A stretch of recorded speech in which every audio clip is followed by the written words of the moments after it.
तो gases state में अपन यहाँ पे गैस के बारे में बात करते हैं, गैस की प्रॉपर्टीज के बारे में बात करते हैं। और बेसिकली अगर अपन देखें तो इसको दो तरीके से अपन क्लासीफाई करके पढ़ते हैं, आइडियल गैस और रियल गैस। तो सब प्रॉपर्टीज के बेसिस पे कुछ डिफरेंस है, उसकी भी अपन बात करेंगे कि किन कंडीशन से अपन एक गैस को आइडियल गैस बोलेंगे, क्यों आइडियल गैस बोलते हैं उसकी अपन बात करेंगे, और किस कंडीशन पे गैस को अपन रियल गैस बोलते हैं। तो वो अपन जब रियल गैस पढ़ेंगे तब दोनों को डिफ्रेंशिएट कर लेंगे। लास्ट में अपन एक टॉपिक पढ़ेंगे, kinetic theory of gases, KTG. तो उसमें कुछ प्रॉपर्टीज अपन लिखते हैं कि अगर इन सर्टेन प्रॉपर्टीज को अगर कोई गैस फॉलो करती है तो उसको अपन एक आइडियल गैस की तरह कंसिडर करते हैं, और नहीं फॉलो करती तो उसको अपन रियल गैस बोलते हैं। तो उस पर अपन बाद में आएंगे, इससे पहले अपने को काफी सारी चीजें डिस्कस करनी है पहले। तो पहले अपन क्या करते हैं, बेसिकली आइडियल गैस को डिस्कस करते हैं, उसके बाद रियल गैस अपन पढ़ाते हैं। तो दोनों को अलग अलग करके अपन पढ़ते हैं। और एग्जाम के हिसाब से अगर अपन बात करें तो रियल गैस से आजकल ज्यादा क्वेश्चन पूछे जाते हैं as compared to ideal gas. लेकिन आइडियल गैस में पीवी इक्वल टू एनआरटी है, वो तुमको पहले भी अपन ने यूज किया है, आगे भी अपन यूज करते रहेंगे, हर जगह यूज होती है लगभग हर चैप्टर में। तो वो यूज होगी, उसकी तुम्हारी जितनी अच्छी प्रैक्टिस रहे उतना बढ़िया है। यही चीज तुम्हारे पास कभी कभी फिजिक्स में जब तुम मॉडर्न फिजिक्स पढ़ोगे तो वहां पे भी चीजें काम आएगी। तो ये है अपने पास। तो चैप्टर यूज ज्यादा होगा, जैसे अपन मोल कंसेप्ट में बात कर रहे थे। ऐसा नहीं है किसी का भी क्वेश्चन नहीं है, लेकिन पिछले 4-5 साल से अगर देखोगे तो उसके क्वेश्चन जो देता है गैसेज स्टेट से रिलेटेड, वो रियल गैस से ज्यादा देता है। मतलब रियल गैस वाले पार्ट से क्वेश्चन आने की मतलब प्रोबेबिलिटी ज्यादा है पेपर की, अगर अपन बात करें तो पेपर के हिसाब से। लेकिन चैप्टर अपने पास इक्वली इंपॉर्टेंट है, बहुत जगह अपने को यूज करना पड़ेगा। और बहुत सारे यहाँ पे जो अपन कंसेप्ट पढ़ेंगे, जैसे डॉल्टन्स लॉ और पार्शियल प्रेशर पढ़ेंगे, वो तुम्हारे पास 11th में भी यूज होगा 2-3 चैप्टर में। और इसी तरीके से 12th में अपन एक चैप्टर पढ़ते हैं सॉल्यूशन कोलिगेटिव प्रॉपर्टीज, उसमें भी बहुत जगह यूज होता है। तो कुछ कुछ इसके कंसेप्ट है जो बार बार तुम्हारे पास हर चैप्टर्स में आते रहेंगे, तो ये तुमको पढ़ना पड़ेगा। तो ऐसा है अपने पास। तो इसमें सबसे पहले जो अपन डिस्कस करते हैं वो एक तो अपन सबसे पहले डिस्कस करते हैं कि गैस की क्या प्रॉपर्टीज है, लिक्विड की क्या प्रॉपर्टी है, सॉलिड की क्या प्रॉपर्टी है। मतलब सॉलिड लिक्विड गैस में अपन क्लासिफिकेशन करते हैं। तो मेरे को नहीं लगता उसको पढ़ाने की जरूरत है, तुमको पता होगा कि गैस के पार्टिकल्स के बीच इंटरमोलिकुलर फोर्स कम होता है, सॉलिड के बीच ज्यादा होता है। वो सब तुम अगर अपने मॉड्यूल में देखोगे तो वहां पे भी तुमको मिल जाएंगे, वो कर लोगे ना खुद से, क्योंकि उसमें अपन फालतू टाइम देना नहीं चाहता मैं। वो तुमने पहले ही पढ़ा होगा। अरे यस वाला सर। हो जाएगा ना। यस सर, हाँ हो जाएगा। Yes sir. तो हाँ, तो सबसे पहले वही पढ़ाया जाता है कि गैस की क्या प्रॉपर्टी के रिस्पेक्ट, तो वो तुम खुद से पढ़ सकते हो। सॉरी लिक्विड गैस में कंपैरिजन मैं मॉड्यूल भेज दूंगा, तो उसमें से देख लेना, एक बार रीड कर लेना, कोई पॉइंट नहीं समझ में आया तो भेज देना, उसको एक्सप्लेन कर देंगे अपन। तो वो पार्ट ऐसे ही है, उसमें अगर 15-20 मिनट लगाएंगे तो अपना फालतू टाइम वेस्ट है। तो अपन सीधा क्या है, पीवी इक्वल टू एनआरटी पे आ जाते हैं। ये अपन पहले ही पढ़ चुके हैं कि आइडियल गैस जो होती है वो एक तरीके से पीवी इक्वल टू एनआरटी इस इक्वेशन को फॉलो करती है। सर और इस इक्वेशन को अपन नाम भी देते हैं आइडियल गैस इक्वेशन। हाँ बोलो। फिर आइडियल गैस तो होती नहीं सर, हम लोग बना सकते हैं इसको, किसी गैस को आइडियल। हाँ वही तो बोला मैंने कि कुछ प्रॉपर्टीज होती हैं, अगर कोई गैस उन प्रॉपर्टीज को सेटिस्फाई कर रही मतलब उसको अपन आइडियल गैस बोलेंगे। और सर्टेन कंडीशन पे ही एक गैस उन प्रॉपर्टीज को फॉलो करती है, तो उनको अपन अपन आइडियल गैस, एक पर्टिकुलर कंडीशन पे वो आइडियल गैस की तरह बिहेव करेगी। तो जब अपन रियल गैस पढ़ेंगे ना, तो गैस का बिहेवियर आइडियल बिहेवियर कहीं कहीं पे ही आएगा। तो अपन रियल गैस में डिस्क्राइब करते हैं कि कहाँ पे एक गैस आइडियल गैस बन जाएगी, कहाँ पे अपने पास रियल गैस रहेगी, कब उसको रियल की तरह ट्रीट करना है, कब उसको आइडियल की तरह ट्रीट करना है। तो ये पूरा डिस्कशन अपन रियल गैस जब पढ़ेंगे तो वहां पे होगा। ठीक है। यस। हाँ, तो ये अपने पास इक्वेशन है पीवी इक्वल टू एनआरटी। अभी तुम के मान के चलो आइडियल गैस मतलब गैस की ही अपन नॉर्मल बात कर रहे हैं, तुम ये मान के चलो फिलहाल के लिए। तो ठीक है। तो अपने पास ये इक्वेशन है, तो कोई भी आइडियल गैस होती है तो इस इक्वेशन को फॉलो करती है कि उसका प्रेशर इनटू उसका वॉल्यूम, कि वो जो कंटेनर में प्रेशर अप्लाई कर रही है, प्रेशर, और जो वॉल्यूम ऑक्यूपाई कर रही है वी, तो प्रेशर और वॉल्यूम का जो प्रोडक्ट होता है वो उसके मोल और एक कांस्टेंट आर और एट गिवन टेम्परेचर, इन सब के मल्टीप्लिकेशन के बराबर होता है। ठीक है। तो ये एक इक्वेशन है जो अपन एक्सपेरिमेंटल लॉज के बेसिस पे क्या करते हैं, डिराइव करते हैं। तो कौन कौन से एक्सपेरिमेंटल लॉ थे जिनके बेसिस पे अपन ने ये इक्वेशन लिखा है, उनके बारे में अपन पहले बात करने वाले हैं। कोई कुछ पूछ रहा है क्या? अच्छा नहीं, कुछ नहीं सर, समझ गया। हाँ, तो पहला हेडिंग अपने पास यही रहेगा, गैसियस लॉज। ठीक है, कि कौन कौन से अपने पास एक्सपेरिमेंटल लॉ थे जिनके बेसिस पे अपन ने पीवी इक्वल टू एनआरटी को डिराइव किया है। तो ये सारे एक्सपेरिमेंटल है, मतलब पुराने टाइम पे जब लोगों को ये रिलेशन पता नहीं चला था, उससे पहले लोगों ने कुछ एक्सपेरिमेंट्स करके देखे और फिर उन सारे एक्सपेरिमेंट्स को आपस में कंबाइन करके एक इक्वेशन बनाया जिसको अपन बोलते हैं आइडियल गैस इक्वेशन। तो पहला इसमें जो आता है अपने पास, हाँ सर वेटिंग रूम में सर एक दोस्त है सर, बुला। Boyle's law. इसमें अपने पास बेसिकली अपन इस तरह से डिस्क्राइब करते, पहले लिख देता हूँ तो उससे तुमको अपने आप समझ में आ जाएगा कि for a fixed amount of gas,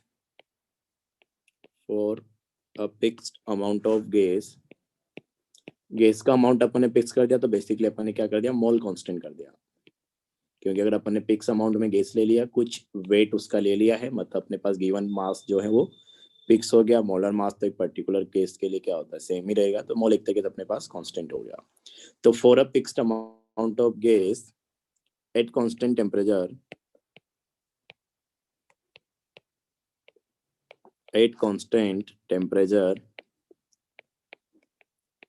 at constant temperature the volume occupied by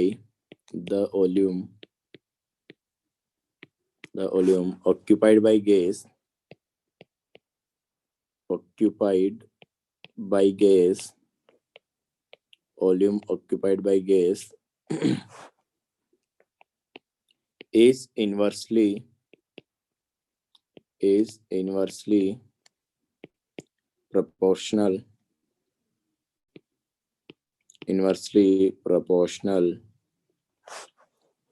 to the pressure applied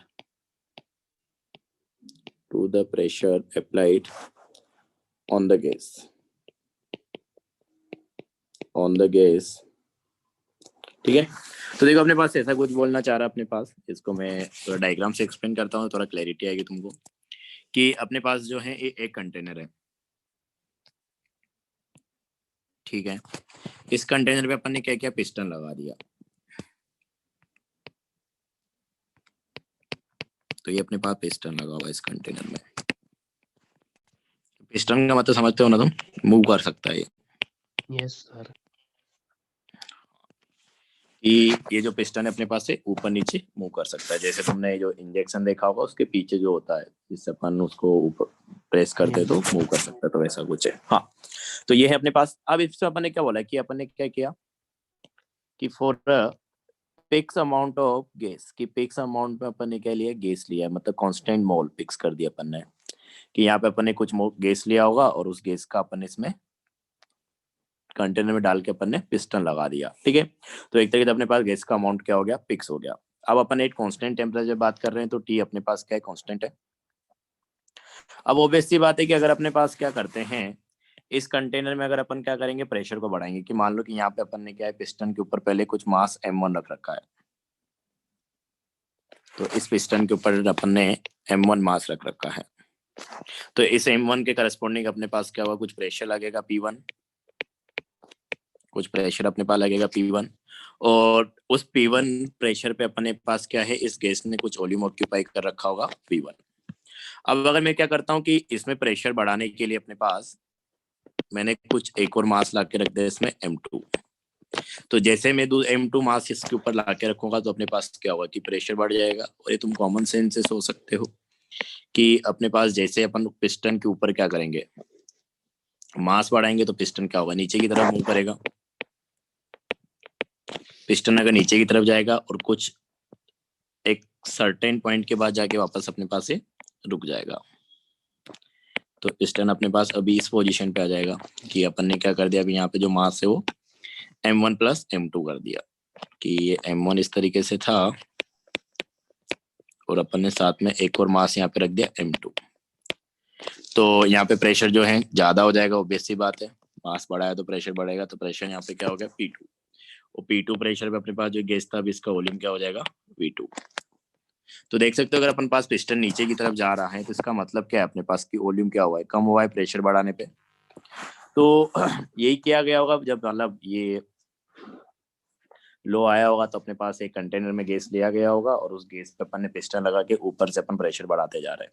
तो देखा गया होगा कि जैसे जैसे अपन प्रेशर बढ़ाते जा रहे हैं वैसे वैसे वॉल्यूम क्या होती जा रही है, कम होती जा रही है। या फिर अपन इसका उल्टा करें कि जैसे अगर मेरे को मान लो कि यहाँ से वापस सर यहाँ जाना हो। हाँ सर, ये गैस आइडियल है इसमें? हाँ, अगर अपन आइडियल की बात करें तो अभी तो आइडियल ही बोलेंगे अपन। सर सर प्रेशर बढ़ा रहे हैं, टेम्परेचर बढ़ रहा है, टेम्परेचर बढ़ रहा है तो वॉल्यूम तो बढ़ना चाहिए ना। टेम्परेचर कहाँ बढ़ा रहे हैं अपन, ये तो बोला कांस्टेंट टेम्परेचर। वो तुम्हारे ऊपर डिपेंड करता है कि तुम प्रोसेस को किस तरीके से करा रहे हो, टेम्परेचर बढ़ेगा या नहीं बढ़ेगा। तो टेम्परेचर नहीं चेंज होगा, अपने को ये लेके चलना है अभी। ये अपन थर्मोडायनेमिक्स में बात करेंगे किस तरीके से नहीं चेंज होता है, किस तरीके से हो जाता है। तो टेम्परेचर अपन कांस्टेंट रख रहे हैं। अब ऑब्वियस सी बात है कि अगर मैं इस गैस के ऊपर क्या करूंगा, मास रखूंगा, मास रख रहा हूँ मतलब प्रेशर बढ़ रहा है। अगर प्रेशर बढ़ा है, अपन ने देखो कि पहले यहाँ पे M1 था, अब अपन ने M2 मास ला के रख दिया इस पे, तो प्रेशर अपने पास ज्यादा हो जाएगा। तुम सोच सकते हो कि जैसे इसके ऊपर मास बढ़ेगा तो पिस्टन क्या होगा, नीचे की तरफ जाएगा। तो पिस्टन जो है नीचे की तरफ मूव करके यहाँ पे आ गया अभी। तो देख सकते हो अपने पास कि अगर अपने को कंपेयर करें तो अपने पास जो है P2 is greater than P1 है। वॉल्यूम की अगर अपन बात करें तो V2 is less than V1 है। तो इससे अपने को ये पता चल रहा है कि जब अपन ने प्रेशर बढ़ाया P1 से अपन P2 गए मास को बढ़ा के, तो वॉल्यूम अपने पास क्या हो जा रही है, कम हो जा रही है। मतलब प्रेशर बढ़ाने पे वॉल्यूम क्या होती है, कम होती है। तो ये अपन बोलना चाह रहे हैं कि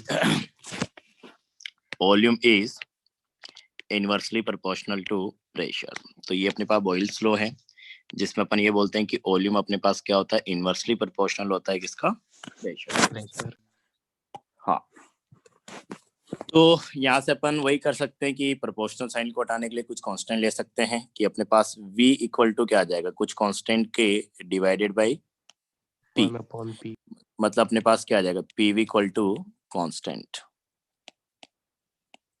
मतलब अपने पास एक तरीके से PV का प्रोडक्ट जो है ये क्या रहेगा, कांस्टेंट रहेगा।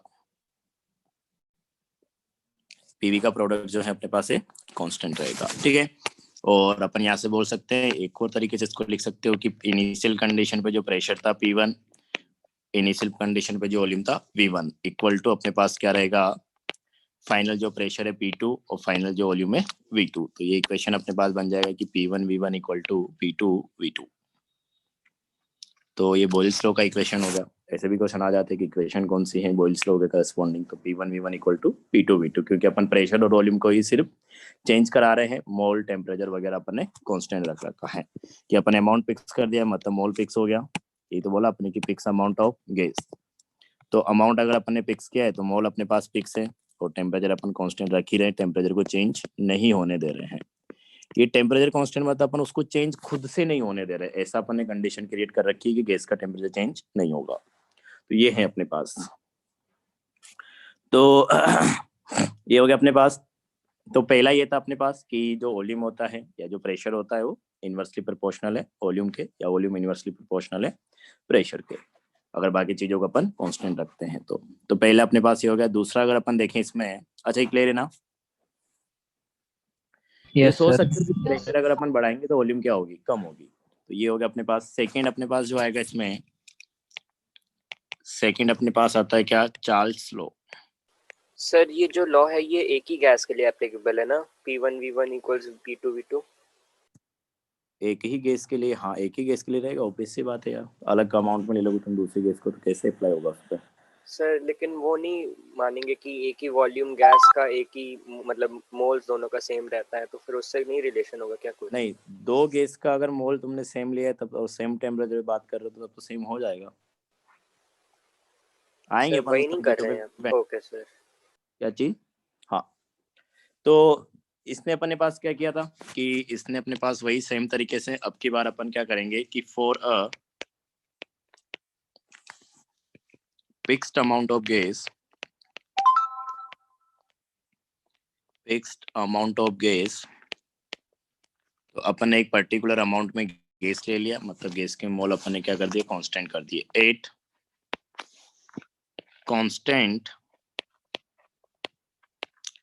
Constant pressure, 8 constant pressure, volume occupied by gas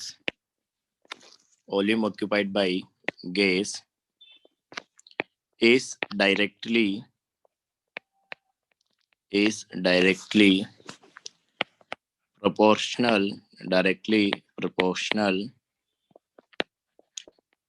proportional to temperature।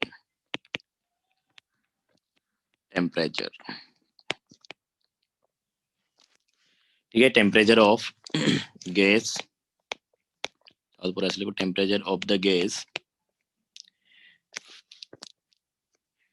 ठीक है। तो ये बोल रहा है कि अपने पास एक, अच्छा इसको अपन ऐसे लेते हैं कि अपने पास देखो क्या है कि अपने पास से ही वापस वो कंटेनर था, इस पे अपन ने क्या कर दिया, पिस्टन लगा दिया।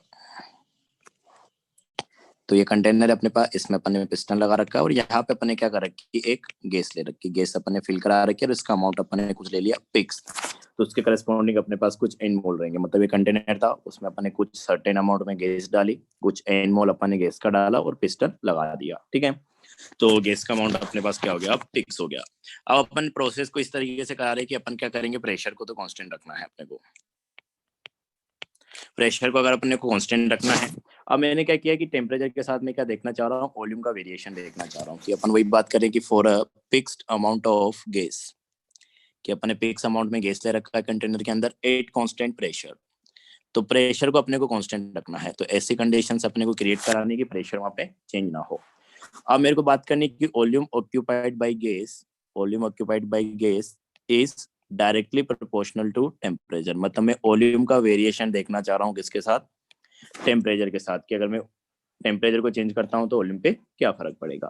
तो ये तो तुम सोच ही सकते हो कि अगर अपने पास गैस है, अगर मैं उसका टेम्परेचर बढ़ाता हूँ तो गैस का क्या होगा, एक्सपेंशन होगा। अगर गैस का एक्सपेंशन हो रहा है मतलब वॉल्यूम अपने पास क्या होगी, बढ़ेगी। और अगर मैं टेम्परेचर कम करूंगा तो गैस का अपने पास क्या होगा, कॉन्ट्रैक्शन होगा, मतलब वॉल्यूम अपने पास क्या होगी, कम होगी। तो टेम्परेचर बढ़ाने पे क्या होता है, गैस का एक्सपेंशन होता है। कि अगर अपने पास पहले किसी T1 टेम्परेचर पे अपन थे और T1 टेम्परेचर पे इस गैस ने V1 वॉल्यूम ऑक्यूपाई कर रखा है। अब मैंने टेम्परेचर को मान लो कि T1 से T2 कर दिया, तो टेम्परेचर को अगर मैं T1 से T2 कर देता हूँ, मैं बोल देता हूँ कि T2 is greater than T1 है। तो ऑब्वियस सी बात है कि अपने पास टेम्परेचर बढ़ाया है तो गैस का क्या होता है, एक्सपेंशन होता है। किसी भी चीज का तो टेम्परेचर बढ़ाने पे तो क्या होता है, एक्सपेंशन होता है। तो अभी जो है अपने पास वॉल्यूम बढ़ेगी, मान लो कि मैंने इसको हीट करना स्टार्ट किया तो टेम्परेचर अपने पास बढ़ेगा, और हीट करके मैं T1 से किसी T2 टेम्परेचर तक ले गया। तो जैसे जैसे तुम हीट करते जाओगे गैस का क्या होता जाएगा, एक्सपेंशन होता जाएगा। गैस का एक्सपेंशन मतलब जो ये पिस्टन है ये ऊपर की तरफ अभी मूव करेगा। तो ऊपर की तरफ अगर मूव करेगा तो अपने पास वॉल्यूम क्या हो जाएगी, बेसिकली बढ़ जाएगी। तो इस तरीके से अपन इसको इंडिकेट कर सकते हैं कि T2 टेम्परेचर अगर अपन बात करें, क्योंकि अपन बोल रहे हैं कि T2 is greater than T1 है, तो T2 टेम्परेचर पे जो अपने पास वॉल्यूम आएगी गैस की वो ज्यादा रहेगी। मतलब इसको अपन यहाँ पे ऐसा दिखा सकते हैं, ये अपने पास गैस है, इसके n मोल है, और यहाँ पे जो वॉल्यूम ऑक्यूपाई करेगा उसको अपन बोल देते हैं क्या, V2। टेम्परेचर यहाँ पे क्या है, T2। तो कोई भी सब्सटेंस हो अगर टेम्परेचर बढ़ाने पे क्या होता है, उसका एक्सपेंशन होता है, तो वॉल्यूम अपने पास बढ़ रही है। ठीक है, तो अपन यही बोलेंगे कि T is directly proportional to V, कि टेम्परेचर बढ़ाने पे अपने पास क्या होगी, वॉल्यूम बढ़ेगी। तो ये टेम्परेचर के साथ वेरिएशन रहेगा। तो यहाँ पे भी अगर वही अपन देखना चाहे कि किस तरीके से अपने पास जो है इक्वेशंस वगैरह बनानी है, तो मैं यहाँ पे ये बोल सकता हूँ कि अपने पास क्या है, प्रोपोर्शनल साइन को हटाने के लिए कुछ कांस्टेंट ले लो, तो अपने पास टेम्परेचर इक्वल टू क्या आ जाएगा, कुछ कांस्टेंट के इनटू V। इसी को अपन लिख सकते हैं कि V/T इक्वल टू कांस्टेंट। ठीक है, तो V/T अपने पास क्या रहेगा, कांस्टेंट रहेगा। फिर वही अपन बात करेंगे, अपने पास क्या है, इनिशियल वॉल्यूम V1 है, मान लो इनिशियल टेम्परेचर अपने पास T1 है, तो V1/T1 मतलब V/T का रेशियो जो है अपने पास वो क्या रहेगा, कांस्टेंट रहेगा। तो V1/T1 इक्वल टू अपने पास क्या आ जाएगा, V2/T T2, इसी चीज को तुम ऐसे भी लिख सकते हो। क्लियर है क्या ये भी? तो ये तो आसान है कि टेम्परेचर अपन बढ़ाएंगे तो एक्सपेंशन होगा गैस का, मतलब वॉल्यूम क्या होगी, बढ़ेगी। तो टेम्परेचर बढ़ाने पे वॉल्यूम बढ़ता है, कोई भी गैस हो, और टेम्परेचर को कम करने पे वॉल्यूम कम होता है, चाहे कोई भी गैस हो। मतलब T is directly proportional to V। ये वेरिएशन अपने पास आ जाएगा। ठीक है, तो ये अपने पास सेकंड था। क्लियर है? इसमें किसी को दिक्कत? अरे आया समझ में? Yes sir. चलो, तो ये अपने पास सेकंड हो गया। तो तुमको कुछ नहीं करना है, इनके स्टेटमेंट ध्यान रखने हैं और किसको किसके साथ रिलेट करना था वो तुमको ध्यान रखना पड़ेगा। सेकंड अपने पास ये हो गया। थर्ड अगर अपन देखें तो ये अपने पास आ जाएगा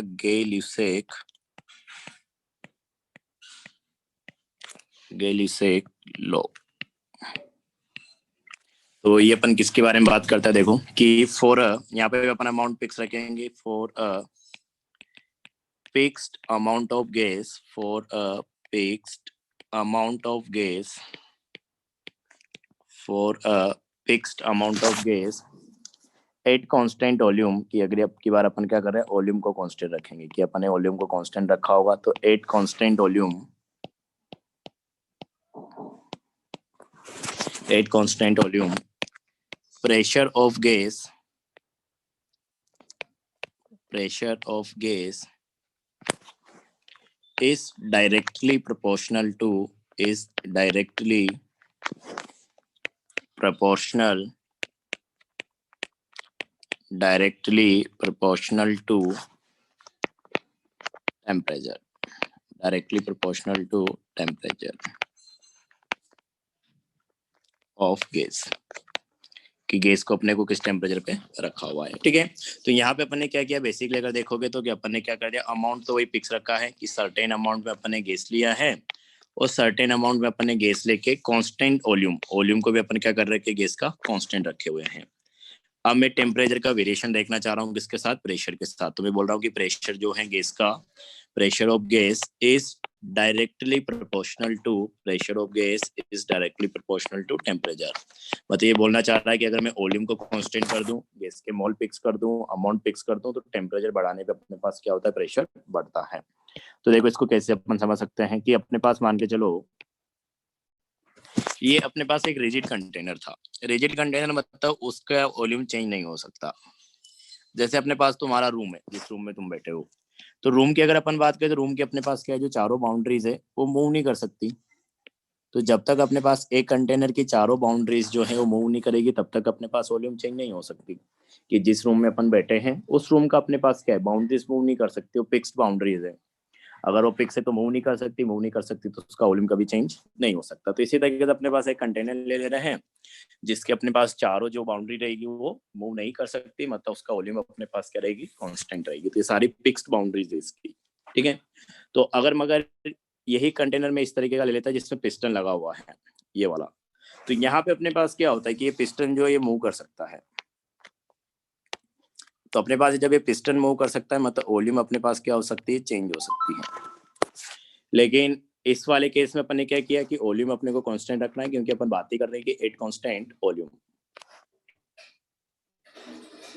तो एक रिजिड कंटेनर अपन लेंगे। रिजिड कंटेनर मतलब उसकी चारों बाउंड्रीज या 5 बाउंड्रीज, जो भी बाउंड्रीज है उसकी 3D में अपन बात करें तो वैसे तो 8 रहेगी, कि जैसे 8 क्या वो 6 रहेगी, हाँ 6 बाउंड्रीज रहेगी। रूम में देख लो अपने पास 6 दीवारें हैं, तो जैसे अपने पास मान लो कि एक क्यूब है तो उसकी 6 पेस रहेंगे अपने पास, तो मतलब 6 बाउंड्रीज होगी। तो जितनी भी बाउंड्रीज है अपने पास कंटेनर में वो सारी क्या है, फिक्स्ड है।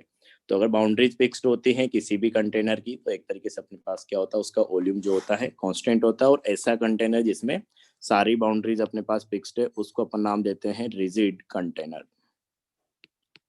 रिजिड कंटेनर की उसकी जो बाउंड्रीज है वो मूव नहीं कर सकते, मतलब उसका वॉल्यूम जो है वो चेंज नहीं हो सकता। तो यहाँ पे वॉल्यूम अपने पास क्या रहेगी, कांस्टेंट रहेगी। ठीक है, तो देखो कभी कभी क्वेश्चन भी आता है कि मैं क्या कर रहा हूँ, एक रिजिड कंटेनर में गैस को हीट कर रहा हूँ। रिजिड कंटेनर में गैस को हीट कर रहा हूँ मतलब अपने पास वॉल्यूम अपने क्या ले रखी है, कांस्टेंट ले रखी है। तो यहाँ पे वही किया गया है, देखो कि अपने पास एक रिजिड कंटेनर है, ऐसा कंटेनर जिसकी बाउंड्रीज मूव नहीं कर सकती, मतलब उसका वॉल्यूम चेंज नहीं हो सकता। तो यहाँ पे अपन ने क्या किया कि गैस को ले लिया किसी फिक्स अमाउंट में, तो वॉल्यूम तो अपने पास चेंज नहीं होगा, तो कांस्टेंट वॉल्यूम होगी। अपने अमाउंट इसका फिक्स लिया है तो मोल भी अपने पास क्या हो गए, कांस्टेंट हो गए। अब ऑब्वियस सी बात है कि अगर तुम इस गैस को हीट करना स्टार्ट कर दो, तो अगर गैस को तुम हीट करोगे तो उसका टेम्परेचर बढ़ेगा। टेम्परेचर बढ़ेगा तो अपने पास एक तरीके से क्या है, गैस मॉलिक्यूल्स का काइनेटिक एनर्जी बढ़ेगी। अगर गैस मॉलिक्यूल्स का काइनेटिक एनर्जी बढ़ेगी तो वो अब ज्यादा वेलोसिटी के साथ क्या करेंगे, इस कंटेनर की दीवारों के साथ जाके कोलाइड करेंगे, इसके वॉल्स के साथ जाके वो कोलाइड करेंगे, ठीक है। और जो प्रेशर आता है गैस की वजह से, प्रेशर क्यों आता है, वो इसी वजह से आता है क्योंकि ये जो मॉलिक्यूल्स है अपने पास, जो कंटेनर के अंदर गैस के मॉलिक्यूल्स रहेंगे, वो जो एक कंटेनर की बाउंड्रीज है इनके साथ जाके कोलाइड करेंगे। कोलिजन हो रही है मतलब एक फोर्स के साथ क्या कर रहे हो, दीवार के साथ जाके कोलाइड कर रहे हैं। वही फोर्स तुमको क्या दिखेगा, प्रेशर के फॉर्म में दिखेगा।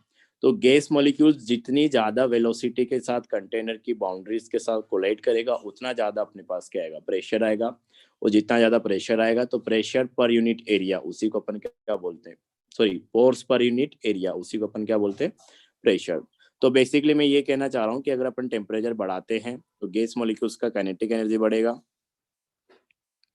अगर गैस मॉलिक्यूल्स का काइनेटिक एनर्जी बढ़ेगा तो ज्यादा स्पीड के साथ कंटेनर की दीवारों से जाके कोलाइड करेंगे। ज्यादा स्पीड के साथ कोलाइड करेंगे मतलब दीवारों के ऊपर ज्यादा फोर्स लगाएंगे, ज्यादा फोर्स लगाएंगे मतलब ज्यादा प्रेशर क्रिएट होगा।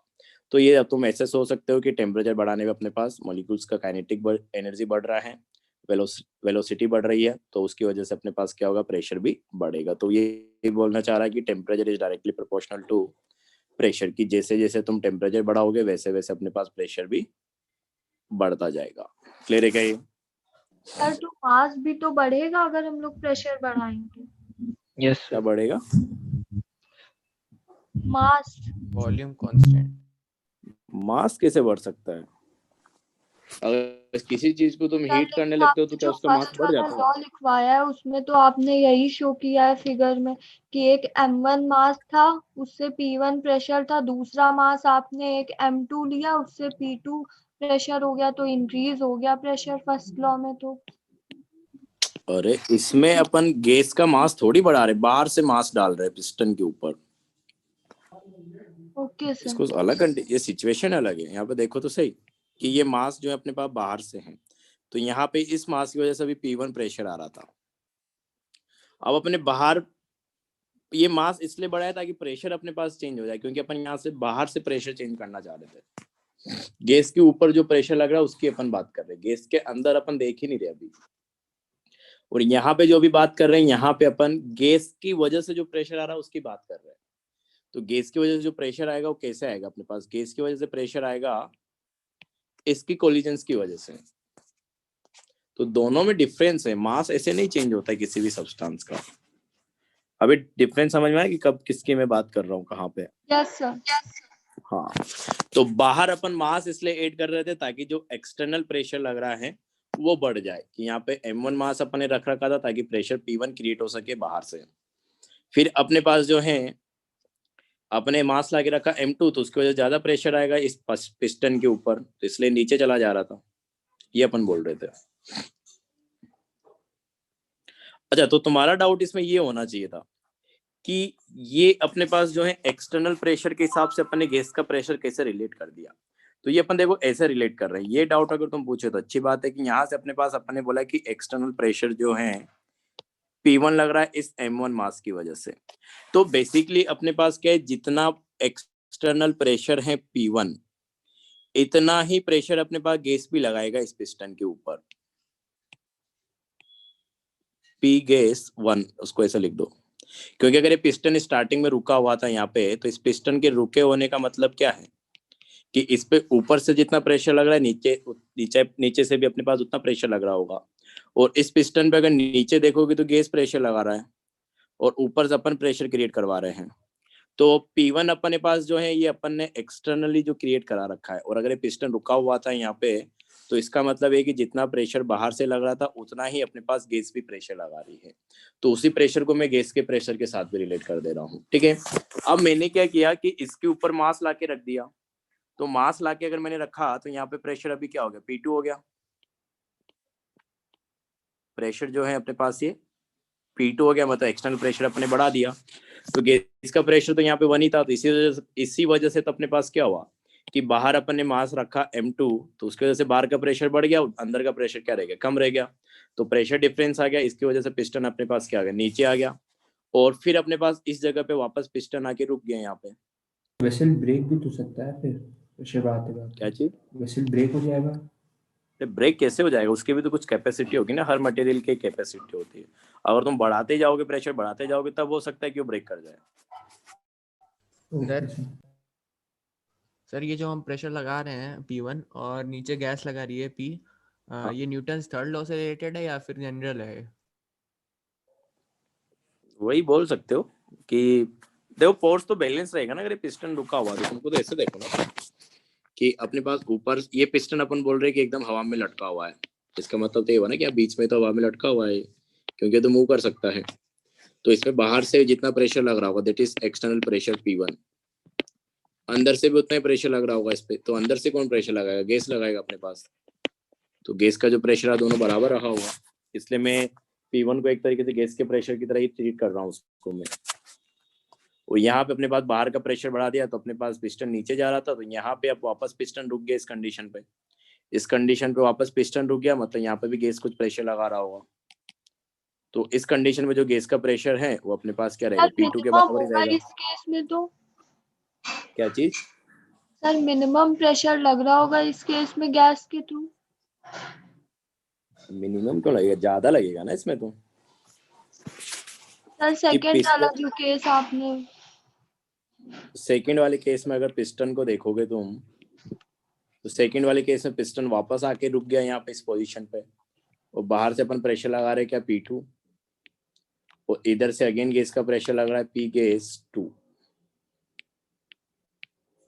इसको अपन बोल देते हैं P गैस 1। तो ये अपने पास जो गैस का प्रेशर लग रहा है 2, ये तो बड़ा रहेगा ना यार, P2 के बराबर ही तो रहेगा ये, अगेन इसलिए तो पिस्टन आके रुका है वापस। यहाँ पे पिस्टन रुका हुआ था मास रखने से पहले, तो मास रखने से पहले पिस्टन रुका हुआ था, मतलब पहले जो एक बाहर से प्रेशर लग रहा था वो अंदर से जो गैस का प्रेशर लग रहा है उसके बराबर है, और जब अपन ने मास रख दिया तो प्रेशर दोनों तरफ ऊपर ज्यादा हो गया, नीचे कम हो गया, इससे पिस्टन नीचे आ गया। पिस्टन अगर अपने पास नीचे आ गया तो इसका मतलब अपने पास क्या हुआ कि जो P2 है ये P1 से ज्यादा रहेगा, और वापस इस गैस के प्रेशर ने क्या कर दिया, इस पिस्टन की तरफ जो बाहर से प्रेशर लग रहा था पिस्टन के ऊपर उसको बैलेंस कर दिया, तो इसको बैलेंस कर दिया, इसका मतलब यही तो हुआ कि अपने पास जो अभी जो गैस का प्रेशर आएगा वो P2 के बराबर रहेगा पहली बात तो, और अगर P2 P1 से बड़ा है तो सेकेंड कंडीशन में जो गैस का प्रेशर आ रहा है वो अपने पास फर्स्ट कंडीशन में जो गैस का प्रेशर था उससे ज्यादा रहेगा, तभी तो अपने बोला कि प्रेशर अपने पास ज्यादा है, P2 is greater than P1। Gas के लिए मैं उसी को ट्रीट कर ले रहा हूँ, क्योंकि फाइनली जब पिस्टन रुक जाएगा तो वापस सिस्टम अपने पास फोर्स वाइज इक्विलिब्रियम में आ गया। तो समझ में आ रहा है ये सब? अरे क्लियर हो रहा है कि और कंफ्यूज हो जा रहे हो तुम इसमें?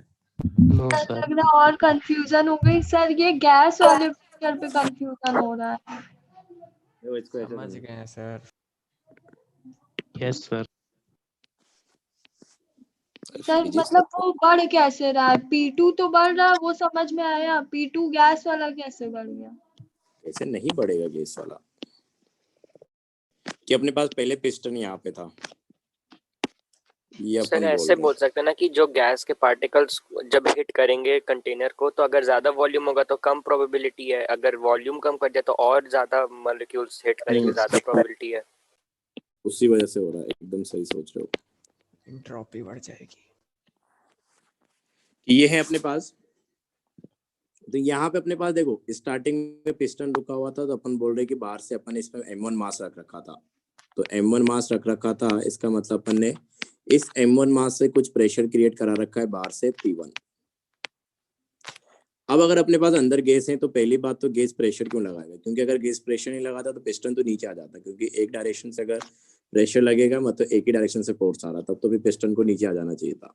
अगर ये पिस्टन यहाँ पे बीच में रुका हुआ है मतलब इसमें नेट फोर्स 0 है या नेट प्रेशर 0 है, तो इसमें ऊपर से अपन ने जो ये मास रख रखा है इसकी वजह से प्रेशर लगेगा, और साथ में कुछ प्रेशर जो है एटमॉस्फेयर का भी आएगा, क्योंकि एटमॉस्फेयर भी अपने पास प्रेशर लगाता है, उस पर अपन बाद में आएंगे।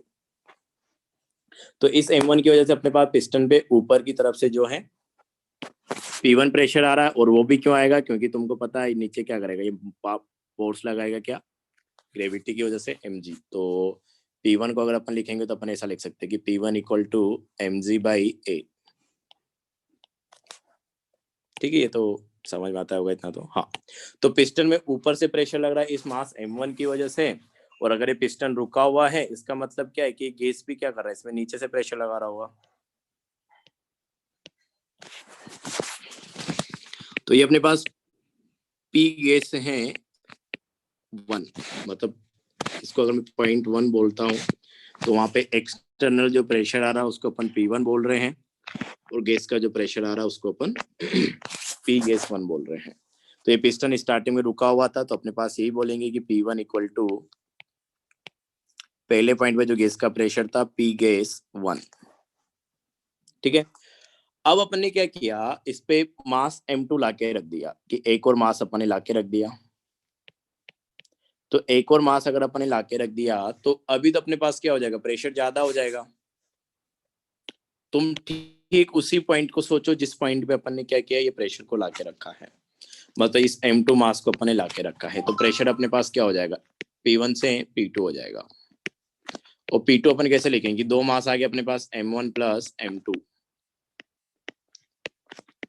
M1 प्लस M2G, इतना फोर्स लगेगा divided by per unit area, ये अपने पास प्रेशर हो जाएगा P2। और ये वैसे भी समझ में आ जाता है कि अपन ने मास रखा है और मास बढ़ा है तो प्रेशर अपने पास बढ़ के P1 से P2 हो गया। तो बाहर का प्रेशर ज्यादा होने की वजह से अपने पास क्या हो जा रहा है, पिस्टन नीचे आ रहा है। तो अगर पिस्टन अपने पास नीचे आ रहा है तो ये पिस्टन अपने पास नीचे की तरफ आएगा इस तरीके से, और कुछ टाइम के बाद जो है ये पिस्टन अपने पास यहाँ आके रुक जा रहा है।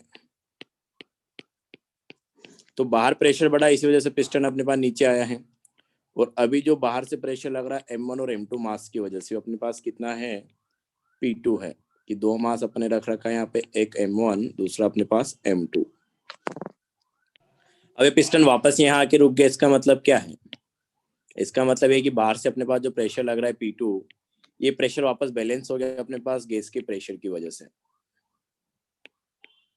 यहाँ पे भी अपन यही बोलेंगे ना, फोर्स तो बैलेंस रहेगा ऊपर नीचे, इसलिए तो रुका हुआ है। तो P2 is equal to P gas 2, क्योंकि अपने बताया कि P2 इज ग्रेटर देन क्या है, P1 है। और इस पॉइंट पे अपने पास जब मास नहीं रखा था तब P1 equal to P gas 1 है, और इस पे अपने पास अपने मास रख दिया, पिस्टन वापस रुक गया, तो P2 इक्वल टू अपने पास क्या आ जाएगा, P गैस 2, सेकेंड पॉइंट पे जो गैस का प्रेशर है। अब ये तुमको जानना है कि अपने पास बाहर का प्रेशर जो है ये क्यों बढ़ रहा है, तो इसका अपने को साफ समझ में आ रहा है कि अपन ने मास M का ब्लॉक रख दिया, इसलिए प्रेशर अपने पास बढ़ गया P1 से P2। गैस का क्या रीजन रहेगा कि गैस का प्रेशर क्यों बढ़ रहा है, तो जैसे कोई बोल रहा था उसी तरीके से अपन बात करेंगे। गैस का जो प्रेशर आता है कोलिजन की वजह से होता है, कि गैस जो क्या होती है, कंटेनर की जो बाउंड्रीज है उनके साथ जाके कोलाइड करता है। तो एक तो दो फैक्टर है कि एक तो कितनी स्पीड से जाके कोलाइड कर रहा है, स्पीड उसकी डिपेंड करेगी टेम्परेचर के ऊपर। जितना ज्यादा तुम टेम्परेचर रखोगे वो उतना फास्टली क्या करेगा, कंटेनर के साथ जाके कोलाइड करेगा। तो एक तरीके से जब कोलाइड करेगा तो फोर्स लगाएगा, कि जैसे अपने पास ये क्या है, कंटेनर की दीवार है। तो दो फैक्टर है अपने पास, देखो एक तो अपने पास मान लो कि यहाँ पे क्या है, ये तीन मॉलिक्यूल थे, तीनों मॉलिक्यूल जो हैं v स्पीड से जाके इसके साथ कोलाइड कर रहे हैं, ठीक है। और ये दूसरा है अपने पास, इसको अपन v1 बोल देते हैं, और ये अपने पास जो है v2 स्पीड से जाके कोलाइड कर रहा है। तो अपन बोल दे कि अपने पास क्या है, v2 is greater than v1 है। तो अगर v2 is greater than v1 है, इसका ऑब्वियसली मतलब है कि अपने पास जो सेकंड वाले पार्टिकल से ज्यादा स्पीड से जाके कंटेनर के साथ जाके कोलाइड कर रहे हैं, तो यहाँ पे जो प्रेशर आएगा वो ज्यादा आएगा, और यहाँ पे जो प्रेशर आएगा वो कम रहेगा, मतलब P1 is less than P2, ठीक है। तो ये अपने पास बात होगी टेम्परेचर वाइज, कि मैंने टेम्परेचर T1 क्रिएट कर रखा था, तो वहाँ पे क्या है, पार्टिकल्स का जो वॉल्यूम है वो वेलोसिटी जो है वो v1 है। यहाँ पे टेम्परेचर मैंने T2 क्रिएट कर रखा था, और यहाँ पे अपने पास जो पार्टिकल्स का वेलोसिटी था ये v2 था। तो यहाँ पे v1 वेलोसिटी से जाके कोलाइड कर रहे हैं, यहाँ पे v2 वेलोसिटी से जाके कोलाइड कर रहे हैं। तो एक फैक्टर तो ये होगा टेम्परेचर का फर्क, ठीक है। दूसरा अगर अपन बात करें कि एक केस में अपने पास क्या है, इस बात के ऊपर तो डिपेंड करेगा ना कि पर यूनिट टाइम, कि पर सेकंड कितने पार्टिकल्स अपने पास कंटेनर की दीवार से जाके कोलाइड कर रहे हैं। कि मान के चलो कि वेलोसिटी अपने पास दो केस में अगेन फिर लेता हूं कि यहाँ पे अपने पास क्या है, वेलोसिटी तो पार्टिकल्स का v ही है, यहाँ पे भी अपने पास वेलोसिटी v ही है, लेकिन यहाँ पे अब की बार जो है पर सेकंड जो पार्टिकल्स कोलाइड कर रहे हैं उनका नंबर बढ़ गया है कि यहाँ पे मान लो कि 1 सेकंड में 5 पार्टिकल्स आके कंटेनर के साथ कोलाइड कर रहे हैं, इस दीवार के साथ आके कोलाइड कर रहे हैं, और यहाँ पे अपने पास सेम वेलोसिटी से जो है 3 ही पार्टिकल्स गैस के आके कोलाइड कर रहे हैं। तो पहली बात तो प्रेशर क्यों आता है गैस की वजह से, क्योंकि गैस के पार्टिकल्स जो है वो कंटेनर की दीवारों के साथ जाके कोलाइड करते हैं, इस वजह से अपने पास प्रेशर आता है। अब जितनी ज्यादा स्पीड से जाके कोलाइड करेगा उतना ज्यादा प्रेशर आएगा, और एक और फैक्टर अपने पास आएगा कि पर सेकंड जितने पार्टिकल्स जाके कोलाइड करेंगे उतना ज्यादा प्रेशर आएगा। तो इस वाले केस में अपने पास क्या था, इस वाले केस की अगर मैं बात करूं तो इस वाले केस में अपने पास जो है ज्यादा वॉल्यूम में पार्टिकल्स थे कि अगर अपने पास मान लो कि 1 मोल ले रखा अपने गैस का कंटेनर के अंदर, तो जो 1 मोल पार्टिकल्स थे मतलब 6.022 × 10⁻23 पार्टिकल्स तो ज्यादा वॉल्यूम में फैले हुए हैं। अभी अपने पास प्रेशर बढ़ाने की वजह से वॉल्यूम क्या हो गया, कम हो गया, तो वही 1 मोल पार्टिकल्स जो है अपने पास वो कम वॉल्यूम में आ गए। तो अगर ये कम वॉल्यूम में आ गए तो इनकी क्या होगा, दीवार से टकराने की टेंडेंसी क्या हो जाएगी, ज्यादा हो जाएगी ना। यहाँ पर सेकंड जो कोलिजन्स हो रही होगी ज्यादा हो रही होगी कि यहाँ पे ज्यादा नंबर में कोलिजन्स होगी, यहाँ पे कम नंबर में कोलिजन्स होगी। तो यहाँ पे अगर कोलिजन ज्यादा हो रही है मतलब यहाँ पे प्रेशर ज्यादा आएगा गैस की वजह से। अभी क्लियर है क्या? अरे समझ में आया ये? Yes sir. सर हाँ। एरिया पे भी तो बोल सकते हैं कि P2 गैस का एरिया कम है तो प्रेशर ज्यादा होगा, तो और एरिया P1 गैस का एरिया ज्यादा है तो प्रेशर कम होगा। एरिया कैसे देखते हो तुम? एरिया अपने पास क्रॉस सेक्शन एरिया दिखा जाता है जब भी अपन 3D ऑब्जेक्ट की बात करते हैं। तो जब भी 3D में बात करते हैं तब एरिया के बेसिस पे बात नहीं होती, तब वॉल्यूम के बेसिस पे बात होती है कि अपने पास एक सिलेंडर था, इस पे अपन ने ये पिस्टन लगा, तो पिस्टन पहली बात तो ऐसे सिलेंड्रिकल रहेगा, मतलब ये इस तरीके से पूरा अरेंजमेंट सिलेंड्रिकल रहेगा, तो ये पिस्टन जो है अपने पास एक गोल रहेगा।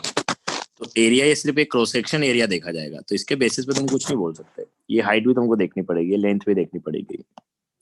तो 2D ऑब्जेक्ट्स के लिए अपन एरिया के हिसाब से बात कर सकते हैं, 3D ऑब्जेक्ट जब भी रहेगा अपने को वॉल्यूम के हिसाब से बात करेंगे, क्योंकि एरिया अपन 3D ऑब्जेक्ट में अलग तरीके से देखते हैं, ये क्रॉस सेक्शन एरिया अपन सिर्फ देखते हैं। देखा होगा जब भी अपन कोन की बात करते हैं तो वहां पे भी एरिया इंटू हाइट करते हैं, सिलेंडर भी अपन एरिया इंटू लेंथ, इसी तरीके से बात कर रहे होते हैं हमेशा। तो बेसिकली प्रेशर में तुमको अलग से पढ़ाने वाला था, प्रेशर अपने को पूरा डिटेल में पढ़ना है इसलिए वो बाद में ले रहा था मैं, तो इसलिए थोड़ा तुमको सोचने में दिक्कत हो रही होगी। तो बेसिकली प्रेशर जो आता है तुमको 2-3 चीजें ध्यान रखनी है यहाँ पे कि प्रेशर जो आता है गैस की वजह से जो प्रेशर आता है, तो एक कंटेनर में अगर अपन ने गैस ले रखी है,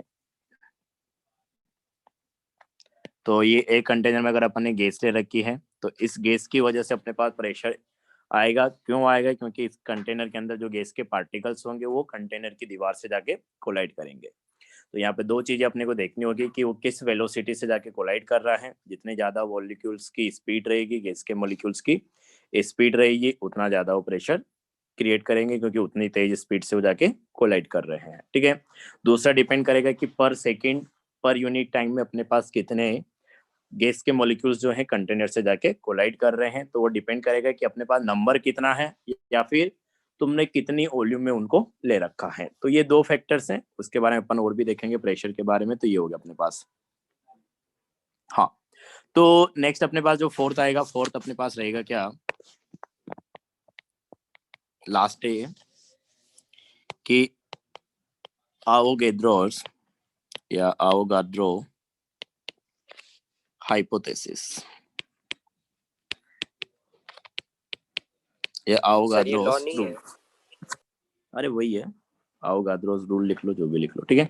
हाँ, तो इसमें अपने पास क्या है कि अगर मैं, ये तो अपन वैसे पढ़ चुके हैं जब आईपीसी अपन बात कर रहे थे, तो पहले मैं इसका स्टेटमेंट लिख देता हूँ कि under similar condition of pressure and उसमें दिया है बेसिक कॉन्सेप्ट में।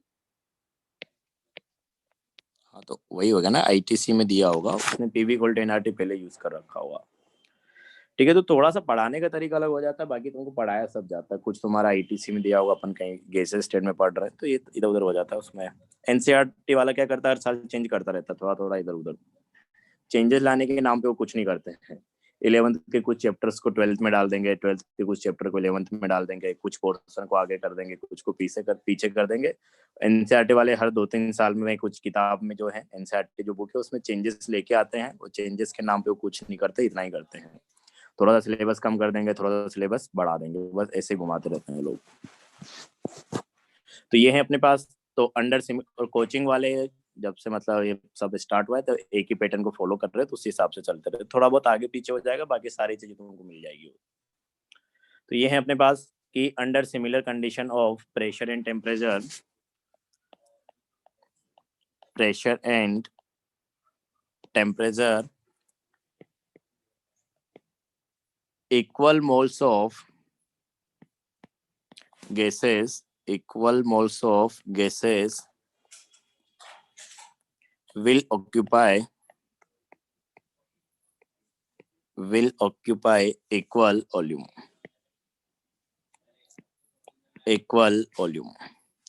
तो देखो ये बोलना ही चाह रहा अपने पास कि मान लो कि मैं दो गैस के लिए बात कर रहा हूँ कि under similar condition of pressure और टेम्परेचर, कि मैंने सेम प्रेशर और सेम टेम्परेचर ले रखा है दो गैस के लिए, और अगर मैं उनके मोल को भी सेम ले लेता हूँ तो उनकी जो वॉल्यूम रहेगी, जितना वॉल्यूम ऑक्यूपाई कर रहा होगा वो भी अपने पास क्या आएगी, सेम आएगी। तो जैसे अपन ने वहां पे बात किया था एसटीपी कंडीशन पे, कि एसटीपी कंडीशन पे अगर अपन बात करते हैं तो अपन ने प्रेशर ले लिया था सबके लिए क्या 1 atm, टेम्परेचर अपन ने ले लिया था कितना 273 kelvin.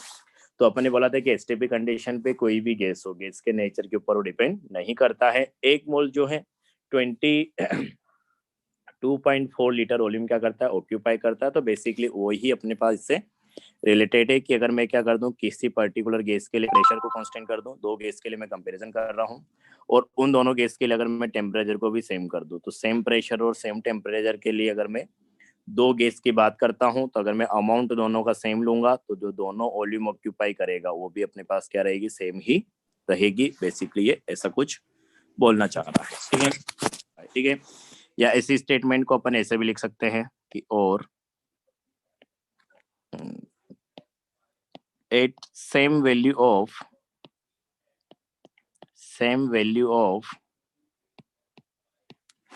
pressure and temperature, same value of pressure and temperature, moles of gas directly proportional to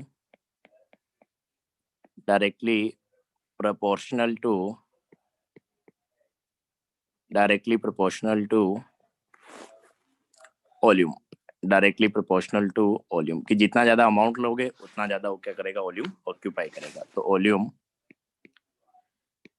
occupied by gas, कि अगर मैं एक ही गैस के लिए बात करूं तो अगर मैंने प्रेशर और टेम्परेचर फिक्स कर रखा है तो जितना ज्यादा तुम गैस के मोल लोगे उतना ज्यादा क्या रहेगा, उसका वॉल्यूम रहेगा। तो इस ऑब्वियस सी बात है कि अगर किसी भी सब्सटेंस का अमाउंट तुम बढ़ाते जाओगे तो उसका वॉल्यूम क्या होता जाएगा, बढ़ता जाएगा, अगर प्रेशर टेम्परेचर तुम चेंज नहीं कर रहे हो तो। ठीक है, तो अपने पास ये वही हो गया कि अपने पास जो है n is directly proportional to v, या v is directly proportional to n। तो इसको अपन लिख देते हैं कि volume is directly proportional to mole, कि जितना ज्यादा तुम अमाउंट लोगे उतना ज्यादा अपने पास वॉल्यूम रहेगा। वापस वही अपने पास कुछ कांस्टेंट ले लोगे तो अपने पास क्या हो जाएगा, v equal to k into n, मतलब अपने पास जो है v बाई n का रेशियो ये क्या रहेगा, कांस्टेंट रहेगा। तो v बाई n का रेशियो अपने पास कांस्टेंट आ जाएगा। और इसी को तुम लिख सकते हो कि किसी n1 मोल अपन ने जब ले रखा था तो वॉल्यूम v1 ऑक्यूपाई कर रहा था, और कोई n2 मोल लेंगे तो वॉल्यूम v2 ऑक्यूपाई कर रहा है, लेकिन v1 upon n1 equal to क्या रहेगा अपने पास, v2 अपॉन n2। तो ये है अपने पास। तो ये कुछ लॉस थे अपने पास, इनके बेसिस पे ही अपन क्या करते हैं, पीवी इक्वल टू एनआरटी को डिराइव करते हैं। मतलब इन सबको अगर तुम कंबाइन करके देखोगे तो तुमको पता चलेगा कि अपने पास पीवी का प्रोडक्ट जो होता है वो मोल इनटू टेम्परेचर के डायरेक्टली प्रोपोर्शनल होता है। तो अपने पास जो है कि ये अपन ने बेसिकली 4 गैसेस लो पढ़े हैं, अगर ध्यान से इनको देखोगे तो इन चारों को ही अपन कंबाइन करके पीवी इक्वल टू एनआरटी लिखते हैं। तो देखो अपन बात करते हैं, तो इसको अपन बोलते हैं कंबाइंड इक्वेशन ऑफ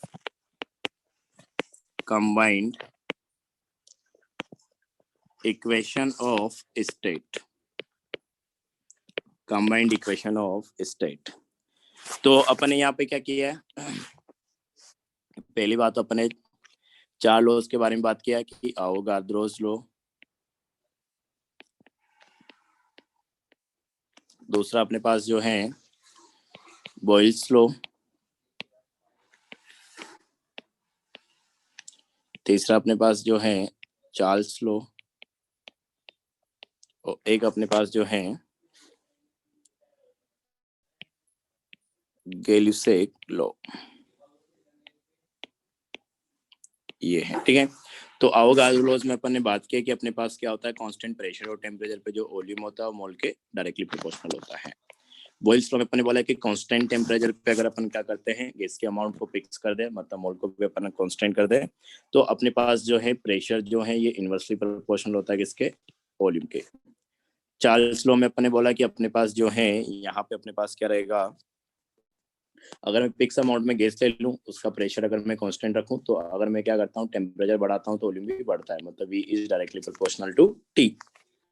इसमें अपन ने उल्टा किया कि वॉल्यूम अपन ने कांस्टेंट कर दी, गैस का अमाउंट अपन ने फिक्स कर दिया, तो अपन ने देखा कि टेम्परेचर बढ़ाने पे क्या हो रहा है, प्रेशर भी बढ़ रहा है, मतलब P is directly proportional to T।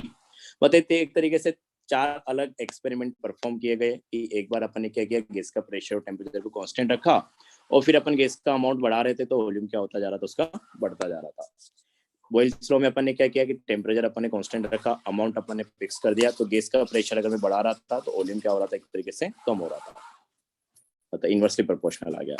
Charles law मतलब अपन ने एक एक्स्ट्रा एक्सपेरिमेंट किया होगा जहां पे अपन ने प्रेशर कांस्टेंट रखा होगा, अमाउंट अपन ने कांस्टेंट रखा होगा, और फिर अपन अगर टेम्परेचर बढ़ा रहे थे, गैस को अगर हीट कर रहे थे तो वॉल्यूम क्या हो रहा था, उसका बढ़ रहा था, और गैस को अगर तुम कूल कर रहे थे तो वॉल्यूम उसका क्या हो रहा था, कम हो रहा था, मतलब V is directly proportional to T। अगला अपने पास ये है, तो इसमें अपन ने क्या किया होगा कि अमाउंट फिक्स अमाउंट में गैस लिया, वॉल्यूम अपन ने कांस्टेंट रखा होगा, और टेम्परेचर अपन ने चेंज करना स्टार्ट किया, तो टेम्परेचर अगर अपन बढ़ा रहे थे तो प्रेशर बढ़ रहा होगा, टेम्परेचर अगर अपन कम कर रहे थे तो प्रेशर कम हो रहा था। तो इस तरीके से अपन ने ये 4 एक्सपेरिमेंट परफॉर्म किए, 4 लॉज अपन ने परफॉर्म किए, और इनके बेसिस पे अपन ने एक इक्वेशन लिखा इन चारों को कंबाइंड करके। तो इन चारों का जो कंबाइंड फॉर्म है उसको अपन ऐसे लिख सकते हैं कि पीवी का प्रोडक्ट जो है डायरेक्टली प्रोपोर्शनल है किसके, मोल इनटू टेम्परेचर। और इस प्रोपोर्शनल साइन को हटाने के लिए अपन ने क्या कर दिया, कांस्टेंट ले लिया कि पीवी इक्वल टू NRT। इसी इक्वेशन को अपन क्या बोलते हैं, ideal gas equation. Excuse me sir. हाँ सर अलग अलग लॉस में तो तुम्हारे पास अलग चीजें कांस्टेंट ले रहे हैं, तो फिर कंबाइन करते हुए कैसे हो सकता है कि जब अलग अलग चीजें कांस्टेंट ले रहे हैं? अरे तो अपने 2 पैरामीटर्स को वेरी कराया ना वहाँ पे। सर तो लेकिन जैसे basically बॉयल्स लॉ में टेम्परेचर कांस्टेंट है और किसी और में टेम्परेचर तो वेरिएबल है, तो फिर ऐसे कैसे कर सकते हैं कि एक में वेरिएबल और एक में कांस्टेंट है, तो कुछ कॉन्ट्रडिक्शंस नहीं होंगे सब में? एक मिनट रुको, देखो हाँ, तो देखो अपन ने इनको कंबाइन किया है, मतलब ऐसा कुछ अपन बोलना चाह रहे हैं कि ये जो इक्वेशन है इसी से अपन सबको प्रेडिक्ट कर सकते हैं। देखो कैसे, कि सबसे पहला अपन ने क्या पढ़ा था, बॉयल्स लॉ, तो वहां पे अपन ने क्या बोला कि टेम्परेचर कांस्टेंट कर दो, अमाउंट को फिक्स कर दो। तो जो रिलेशन अपन वहां पे बोल रहे थे अपन इस इक्वेशन से भी निकाल सकते हैं कि मैंने क्या किया, मोल कांस्टेंट कर दिया, टेम्परेचर अपन ने कांस्टेंट कर दिया, और आर अपने पास ऑलरेडी कांस्टेंट होता है, मतलब अपने पास क्या आ गया, पीवी इक्वल टू कांस्टेंट। अच्छा ओके सर मतलब P is inversely proportional to V। समझ में आ रहा है क्या, उल्टा सोचोगे तुमको सब समझ में आ जाएगा ये। तो इक्वेशन अपने को ध्यान भी वैसे ही रखना है, हाँ वो मैं बताने वाला हूँ, ठीक है, कि अगर तुम यही इक्वेशन तुमको ध्यान रखनी कि पीवी इक्वल टू एनआरटी होती है, इससे तुम सारे लॉस डिराइव कर सकते हो, तो तुम उल्टा ध्यान रखोगे ज्यादा सही रहेगा। वो तो अपने पास हो गया कि इस तरीके से लोगों को आइडिया आया होगा कि अपन ये इक्वेशन बना देते हैं, ठीक है, इससे अपन सारे को रिलेट कर सकते हैं। तो ये चार्ल्स लॉ दिखा दीजिए। अच्छा, तो तुमको इक्वेशन ध्यान पीवी इक्वल टू एनआरटी ही करनी है। क्वेश्चन भी मैं जो कराता हूँ पीवी इक्वल टू एनआरटी के बेसिस पे कराता हूँ, अलग अलग इक्वेशन ही रहा। हाँ क्वेश्चन जब भी मैं कराता हूँ तो मैं पीवी इक्वल टू एनआरटी के बेसिस पे ही कराता हूँ, मैं अलग अलग लॉज के हिसाब से नहीं कराता हूँ, क्योंकि अपन पीवी इक्वल टू एनआरटी से सारे लॉज वापस ला सकते हैं। हाँ सर इसमें constant is equal to temperature by volume नहीं होगा? तो उल्टा भी लिख सकते हो ना, उसमें क्या फर्क पड़ता है।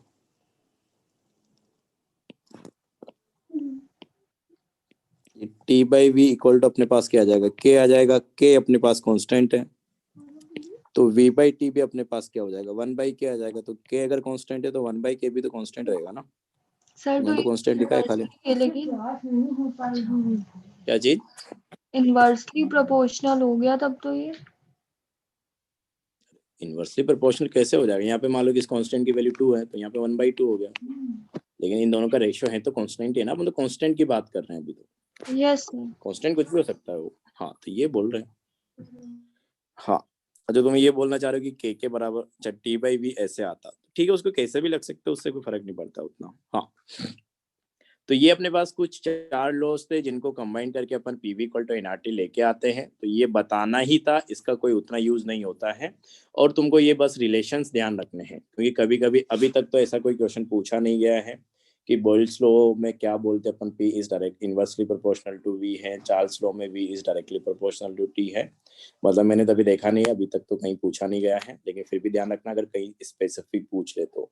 अपन पूरा काम पीवी इक्वल टू एनआरटी के हिसाब से ही करेंगे, लेकिन ये बताना जरूरी होता है कि पीवी इक्वल टू एनआरटी आ कहाँ से रहा है। तो इस तरीके से एक्सपेरिमेंट परफॉर्म किए गए, उन सबको कंबाइन करके अपन ने एक इक्वेशन लिख दी। तो ये इक्वेशन है, तो इसको अपन PV equal to NRT that is ideal gas equation बोल देते हैं। ठीक है, तो अपने को इसी के हिसाब से काम करना है। ये तो तुमको बस ध्यान रखने के लिए है कि यहाँ से अपने पास ये आ रहा है और हर लॉ के करस्पॉन्डिंग ये रिलेशन है अपने पास, तो वो तो तुमको ध्यान रखना पड़ेगा। ठीक है, तो ये इक्वेशन था अपने पास PV equal to NRT.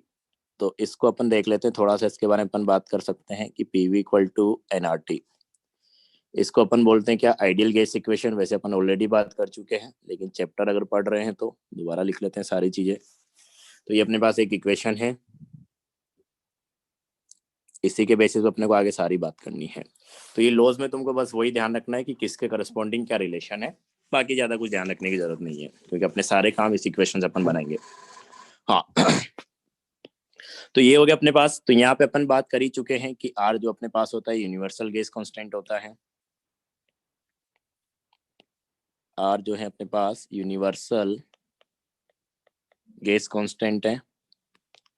Universal gas constant का मतलब क्या है, इसका मतलब अपने पास ये है कि इसकी वैल्यू कहीं पे भी लेके चले जाओ, कांस्टेंट की वैल्यू यूनिवर्स में हर जगह कांस्टेंट रहती है। अपन इसकी कुछ वैल्यूज लिखी हुई होगी कि आर इक्वल टू जो होता है अपने पास 0.0821 ATM लीटर मोल पर केल्विन, ये इसका यूनिट आ जाएगा। यूनिट कैसे आ रहा सोच भी सकते हो कि अगर मैं पीवी इक्वल टू एनआरटी से देखूं तो अपने पास आर इक्वल टू जो है ये अपने पास क्या आ जाएगा, पीवी अपॉन आरटी। तो प्रेशर को अगर तुम क्या करते हो, अच्छा मैं लिख ही देता हूँ चलो, कि प्रेशर को अपन जनरली क्या करते हैं एटीएम यूनिट में लेते हैं, वॉल्यूम को अपन जनरली लीटर यूनिट में लेते हैं, टेम्परेचर को अपन मैंने पहले बताया हमेशा केल्विन में लेंगे, तो केल्विन यूनिट में लेना है। और अपने पास क्या रहेगा, सब कुछ आएगा। तो अगर देख सकते हो कि प्रेशर को मोल का यूनिट मोल ही होता है, तो अपने पास जो है यहाँ पे एन आएगा।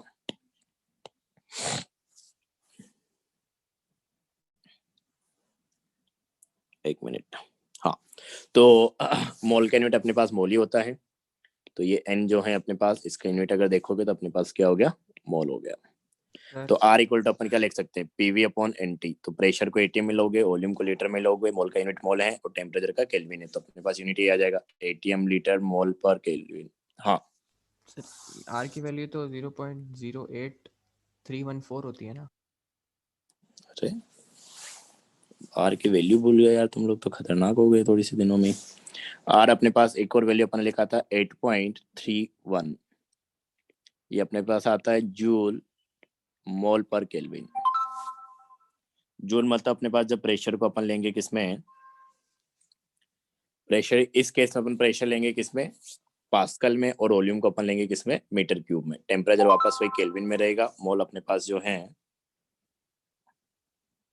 हाँ मोल अपने पास जो है वो क्या बोलते हैं, मोल ही रहेगा। तो प्रेशर को अगर अपन पास्कल में ले लें, वॉल्यूम को अगर अपन मीटर क्यूब में ले तो आर की वैल्यू जो है अपने पास वो 8.31 आ जाएगा, इस तरीके से कुछ। तो ये फिजिक्स में ज़्यादा यूज होता है क्योंकि अपन केमिस्ट्री में प्रेशर को एटम में लेते हैं, वॉल्यूम को अपन लीटर में ही लेते हैं, तो अपने को यही वैल्यू जो है ज़्यादा यूज करनी होगी। एक्सक्यूज मी सर, और आर की अपन एक और वैल्यू लिखा था, हाँ बोलो। सर वेटिंग रूम में शायद कोई है।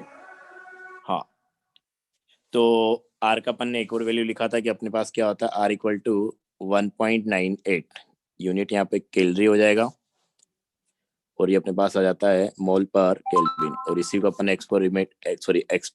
अप्रोक्सीमेट अपन क्या लिख लेते हैं, 2 लिख लेते हैं कि 2 कैलोरी मोल पर केल्विन। तो ये है अपने पास P V equal to NRT, ideal gas equation बोलते हैं इसको। इस इक्वेशन को अपने को आगे यूज करना है।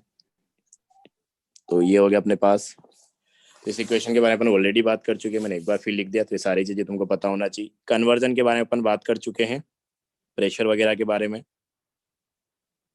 कि अगर अपन बात करें प्रेशर टोर में दिया है तो उसको कैसे कन्वर्ट करना है, वो सब तो पता है ना, वो लिखाने की जरूरत नहीं है दोबारा से। बोलोगे? No sir. हाँ, अगर तुमको लगता है लिखाने की जरूरत है तो एक बार जाके पुराने नोट्स देख लेना, वहां से पता चल जाएगा तुमको। तो ये था अपने पास। तो थोड़ा पीवी इक्वल टू एनआरटी जब अपन ने वहाँ पे पढ़ा था आईटीसी में, उसके नोट्स रिवाइज कर लेना तो अपना टाइम बच जाएगा और कुछ नहीं। तो फिर यहाँ पे मेरे को वापस सारी चीजें लिखनी पड़ेगी कि ये है तो इस यूनिट में कन्वर्ट करो, ये है तो इस यूनिट में कन्वर्ट करो। तो ये हो गया अपने पास कि गैसेस लॉज क्या आते हैं, वहां से कैसे अपन पीवी इक्वल टू एनआरटी निकाल रहे हैं। तो अपने पास ये इक्वेशन इंपॉर्टेंट है, गैसेस लॉ कोई उतने इंपॉर्टेंट नहीं है। तो ये है अपने पास। अब अपने पास देखो क्वेश्चंस कैसे आते हैं उसकी अपन थोड़ा बात कर लेते हैं। तो अपने पास एक क्वेश्चंस तो आएंगे ग्राफ से रिलेटेड, कि इनसे रिलेटेड अपने को ग्राफ बनाने पड़ेंगे जो भी अपन ने 4 लॉ पढ़े उनके हिसाब से। और दूसरा अपने पास इनसे रिलेटेड न्यूमेरिकल आएंगे, तो दोनों को अपन पीवी इक्वल टू एनआरटी से के साथ ही डील करने वाले हैं, ठीक है। तो इसमें अपने पास ग्राफ के बारे में अपने को बात करनी है। तो पहला अपन क्या करते हैं, पहला अपन ने बॉयल्स लॉ ही पढ़ा है तो उसी के ग्राफ अपन बना लेते हैं कि ग्राफ्स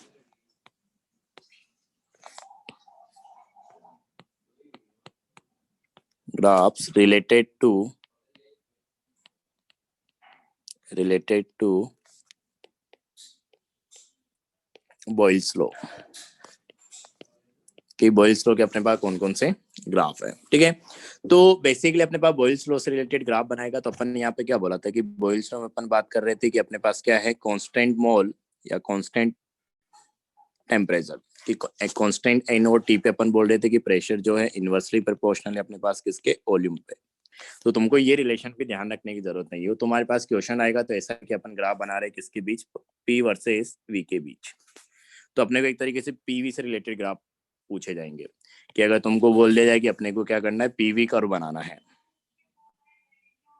तो अगर अपने को क्या करना है, पीवी कर्व बनाना है, तो अपने पास पहले ही बता रखा है मैंने कि कैसे अपन डील करते हैं कि जो चीज अपने को आगे दी हुई है उसको अपन वाई एक्सिस पे लेते हैं, और जो चीज अपने को इधर दी होती है उसको अपन एक्स एक्सिस पे लेते हैं। तो अभी मैं बात कर रहा हूँ ग्राफ किसके बीच, प्रेशर और वॉल्यूम के बीच, कि अपने को प्रेशर और वॉल्यूम के बीच ग्राफ बनाना है। तो मतलब अपन क्या करेंगे, प्रेशर को लेंगे कहाँ पे, वाई एक्सिस पे, और वॉल्यूम को अपन लेंगे कहाँ पे, एक्स एक्सिस पे, ठीक है। अब अपने को बॉयल्स लॉ अपने को पता है कि P is inversely proportional to V होता है, लेकिन जैसे मैंने बोला कि अपन ग्राफ भी PV इक्वल टू एनआरटी के हिसाब से ही खींचेंगे और न्यूमेरिकल भी अपन वैसे ही डील करेंगे। तो बता भी तुमको वैसे ही रहा हूँ। तो अब अगर अपने पास आ जाएगा कि अपने को P वर्सेस V का ग्राफ बनाना है, तो तुमको सोचना कैसे है उसको मैं बता देता हूँ। तो तुमको सोचना PV इक्वल टू एनआरटी से ही है, कि जैसे P और V का ग्राफ बनाना चाह रहा हो तो तुम इक्वेशन लिखो PV इक्वल टू एनआरटी। अब अपने PV इक्वल टू एनआरटी लिख दिया। अब अपने को पता है कि प्रेशर और वॉल्यूम के बीच ग्राफ बनवा रहा है, तो तुम ऐसे मान के चला करो कि प्रेशर और वॉल्यूम के बीच अगर ग्राफ बनवा रहा है तो इसके अलावा बाकी सारी चीजें अपने पास क्या कांस्टेंट है पीवी इक्वल टू एनआरटी में। मतलब मैं अभी पी वर्सेस वी का ग्राफ बनाना चाह रहा हूँ, तो इसके अलावा जो बाकी चीजें बच गई, मतलब मोल ये भी कांस्टेंट है, टेम्परेचर ये भी कांस्टेंट है, आर ये तो कांस्टेंट होता ही है। मतलब अपने पास क्या हो जाएगा, पी वी का प्रोडक्ट जो है अपने पास क्या हो जाएगा, कांस्टेंट हो जाएगा। तो पीवी का प्रोडक्ट अपने पास कांस्टेंट होता है, और पी को अपन रख रहे वाई एक्सिस पे, तो एक तरीके से बन गया अपने पास क्या, वाई। वी को अपन एक्स एक्सिस पे रख रहे तो अपने पास बन गया क्या, एक्स। तो मतलब एक्स इंटू वाई ये अपने पास क्या आ गया, कांस्टेंट आ गया। तो इस ग्राफ को ये फॉलो करेगा। X y equal to constant का मतलब अपने पास क्या आ जाएगा, कौन सा ग्राफ आएगा, जल्दी बताओ। ये यहाँ पे पी लिया, यहाँ पे वी लिया, हाइपरबोला। हाँ हाइपरबोला, रेक्टेंगुलर हाइपरबोला, इस तरीके से अपने पास कर्व आ जाएगा पी और वी के बीच।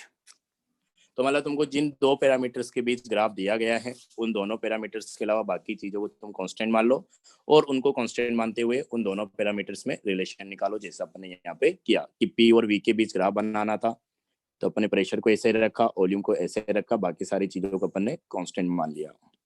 तो एनआरटी अपने पास क्या हो गया, कांस्टेंट हो गया। वैसे भी अपन बॉयल्स लॉ की बात करते थे तो वहां पे एन को भी कांस्टेंट लेते थे, टी को भी कांस्टेंट लेते थे और आर तो कांस्टेंट होता ही है। तो तुमको लॉस के हिसाब से सोचने की जरूरत नहीं है, पीवी इक्वल टू एनआरटी के हिसाब से ही सोच लिया करो कि जिन दो पैरामीटर्स के बीच ग्राफ बना रहा है उनके अलावा बाकी सबको अपन कांस्टेंट एज्यूम करते हुए ग्राफ बनाएंगे। तो इस तरीके से अपने पास ग्राफ आ गया कि x y equal to constant, तो ऐसा अपने पास पीवी के बीच ग्राफ आ जाएगा। ठीक है, अब अपने पास जो है यहाँ पे ये तो ग्राफ बन गया। तो क्वेश्चन अपने पास जो आएगा वो इस तरीके से आएगा कि वो तुमको क्या करेगा, अलग अलग टेम्परेचर पे पी और वी के बीच ग्राफ बना के देगा। कि जैसे अपने पास क्या है, देखो अपने अभी क्या बोला कि अपने पास क्या है, ध्यान से देखते जाना कि पीवी इक्वल टू क्या है, एनआरटी है। तो ये अपने पास एन कांस्टेंट है, आर कांस्टेंट है, टी कांस्टेंट, ये अपने पास एक कांस्टेंट है। तो इस कांस्टेंट को अपन क्या बोलेंगे कि अपने पास जो कांस्टेंट है ये अपने पास एनआरटी ही तो एक तरीके से कांस्टेंट हो गया। तो इस कांस्टेंट की वैल्यू जो है अपने पास डिपेंड करेगी एन की वैल्यू के ऊपर, आर की वैल्यू के ऊपर और टी की वैल्यू के ऊपर। तो ये क्या करेगा, तुम्हारे पास T1 टेम्परेचर पे पीवी कर्व बनाएगा, T2 टेम्परेचर तुम्हारे पास पीवी कर्व बनाएगा। तो T1 पे इस कांस्टेंट की वैल्यू अलग आएगी, T2 पे अपने पास कांस्टेंट की वैल्यू अलग आएगी। तो अपने पास एक तरीके से पीवी का प्रोडक्ट जो रहेगा P इंटू वी वो अलग अलग टेम्परेचर पे अलग अलग रहेगा, ऑब्वियस सी बात है। तो ग्राफ का जो पैटर्न आएगा वो भी अलग अलग आएगा। पैटर्न मतलब रहेगा तो हाइपरबोला ही, मतलब वो ऊपर नीचे थोड़ा शिफ्ट हो जाएगा। ठीक है, तो अपने पास जो है ये इस तरीके के तुमसे क्वेश्चन देगा। देखो कैसे ग्राफ रिलेटेड क्वेश्चन ऐसे ही आते हैं कि जैसे अपने पास क्या है, ये अपने पास पीवी कर्व है, वापस अपने वही पी लिया वी लिया, ये अपने कर्व बनाया इस तरीके से और दूसरा अपने पास आ जाएगा कुछ इस तरीके से। ठीक है, तो ये अपने पास मान के चलो अपन ने एक ये हो गया, एक अपने पास जो है ये हो गया। हाँ, तो ये अपन ने अलग अलग टेम्परेचर बनाया, ये अपन ने बनाया है T1 टेम्परेचर पे, ये अपन ने बनाया है T2 टेम्परेचर पे। अब तुमसे ये पूछा जाएगा कि T1 बड़ा है या T2 बड़ा है।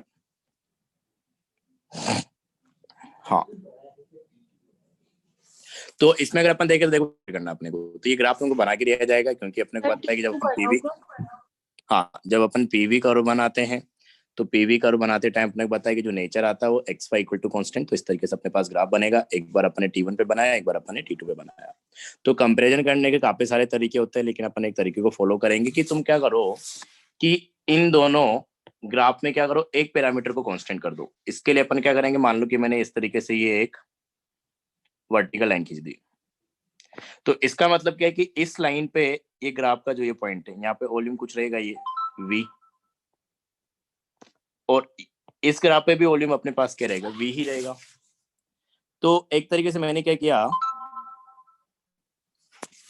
तो एक तरीके से मैंने यहाँ पे जो है ये V है और यहाँ पे भी अपने पास V हो गया, मतलब मैंने वॉल्यूम क्या कर दिया, दोनों ग्राफ के लिए फिक्स कर दिया।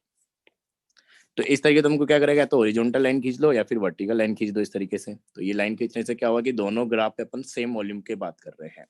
तो इस पर्टिकुलर V वॉल्यूम पे अगर बात करोगे तो इस पर्टिकुलर V वॉल्यूम पे अपने पास जो यहाँ पे प्रेशर आएगा ये अपने पास ग्राफ 1 में अपने पास P1 आ जाएगा, उसको ऐसे ले लो।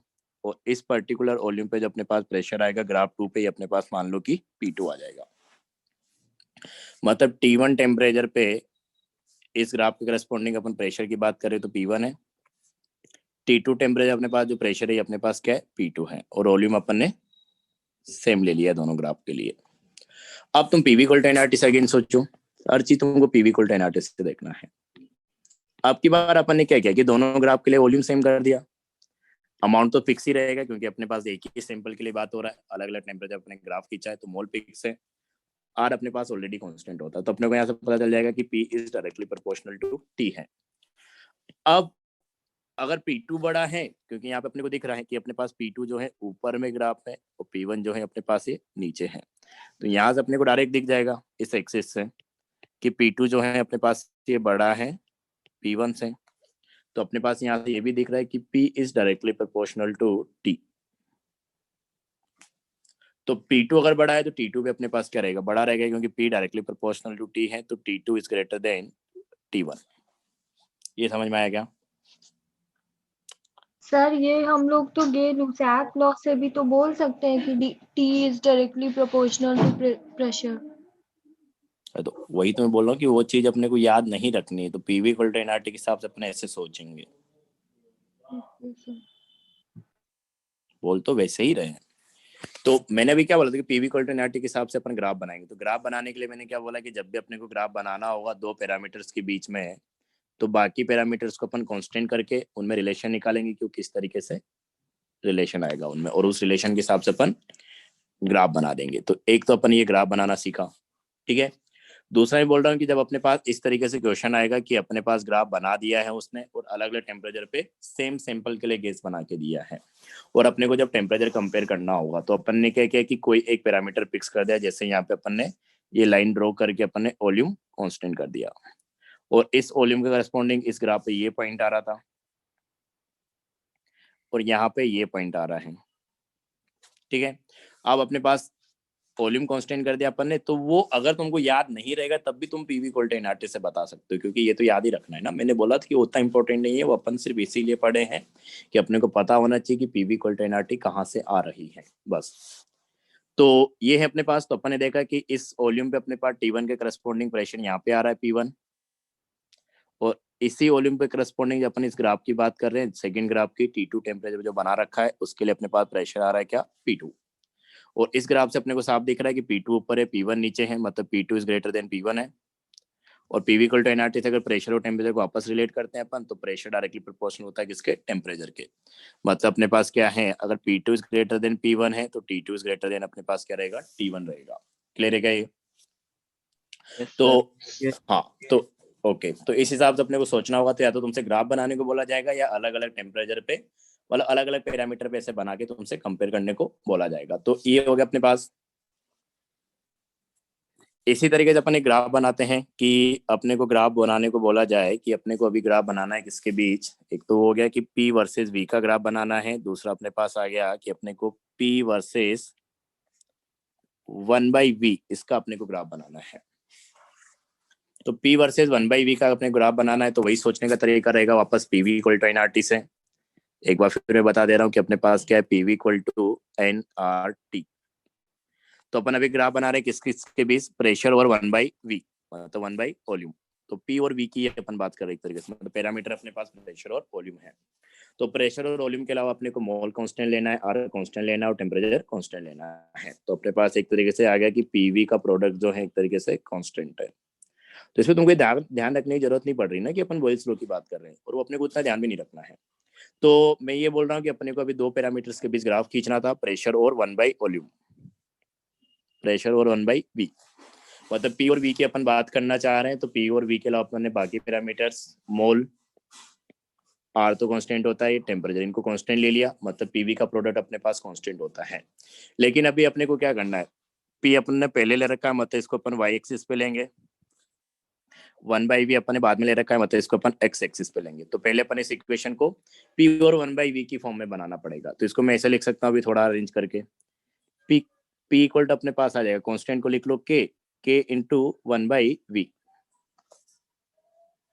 तो अपने पास P को अपन रख रहे हैं कहाँ पे, Y एक्सिस पे। कांस्टेंट अपने पास कांस्टेंट ही रहेगा, जिसको एक तरीके से स्लोप की तरह ट्रीट कर सकते हो। और 1/V है, ये अपने पास क्या बन जाएगा, इसको X एक्सिस पे ले रहे तो X। तो ये अपने पास इक्वेशन अभी जो आएगी क्या आएगी, Y इक्वल टू mx को फॉलो करते हुए आएगी। तो अपन वापस वैसे ही दिखाएंगे कि जो है अपने पास ये Y एक्सिस है, ये अपने पास X एक्सिस है। Y एक्सिस पे अपन ले रहे हैं क्या, P, X एक्सिस पे अपन ले रहे हैं क्या, 1/V। और अपने पास रिलेशन अपने देखा कि अपने पास किसको फॉलो कर रहा है, Y इक्वल टू mx, मतलब straight line passing through origin. तो एक इक्वेशन अपने पास ऐसे आ जाएगी। तो ग्राफ अपने को ऐसे बना लेना है। अब यही चीज तुमसे ऐसे पूछा जा सकता है कि अलग अलग टेम्परेचर अगर मैं इस ग्राफ को बना दूं, ठीक है, तो एक तो अपने पास ग्राफ बनाना हो गया, दूसरा तुम्हारे पास अलग अलग टेम्परेचर पर अगर ग्राफ बना के दिया है तो उसका कंपेरिजन तुमको आना चाहिए। तो यहाँ पे भी सेम तरीके से अपन बात करेंगे कि अपने पास क्या है, ये P वर्सेस V का कर्व है। तो यहाँ पे मैंने P ले लिया, यहाँ पे अपने पास 1/V ले लिया। एक बार अपने ग्राफ बनाया T1 टेम्परेचर पे, और एक बार अपने ग्राफ बनाया T2 टेम्परेचर पे।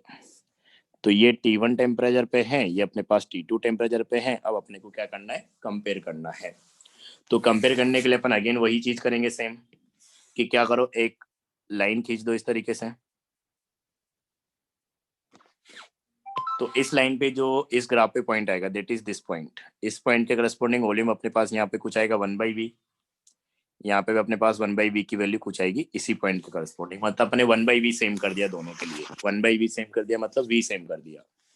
और यहाँ पे अगर देखोगे अपने पास की जो प्रेशर रहेगा इसके करस्पॉन्डिंग, ये अपने पास यहाँ पे P2 आएगा। इस पॉइंट पे अगर इसका प्रेशर देखोगे तो अपने पास P1 आएगा। तो इस एक्सिस से देखे मैं बता सकता हूँ कि अपने पास जो है P2 इज ग्रेटर देन क्या रहेगा, P1 रहेगा। अपने को रिलेट करना है किसको, T को।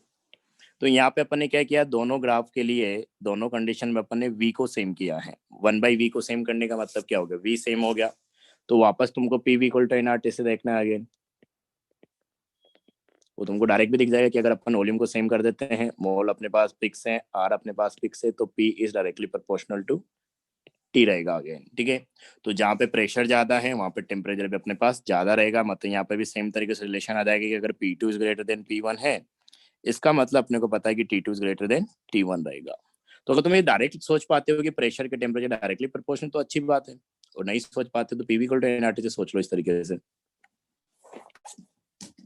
क्योंकि जब अपन P2 P1 अपन निकाल लेंगे कि P2 is greater than P1 आ रहा है, तो इसको अपने को टेम्परेचर से रिलेट करना है। और अगर तुम ये चीज डायरेक्ट सोच पाते हो कि P जो है टेम्परेचर के डायरेक्टली प्रोपोर्शनल है, तो जहाँ पे प्रेशर ज्यादा रहेगा वहाँ पे टेम्परेचर भी ज्यादा रहेगा, तो अपन डायरेक्ट बोल सकते हैं। क्लियर है क्या ये?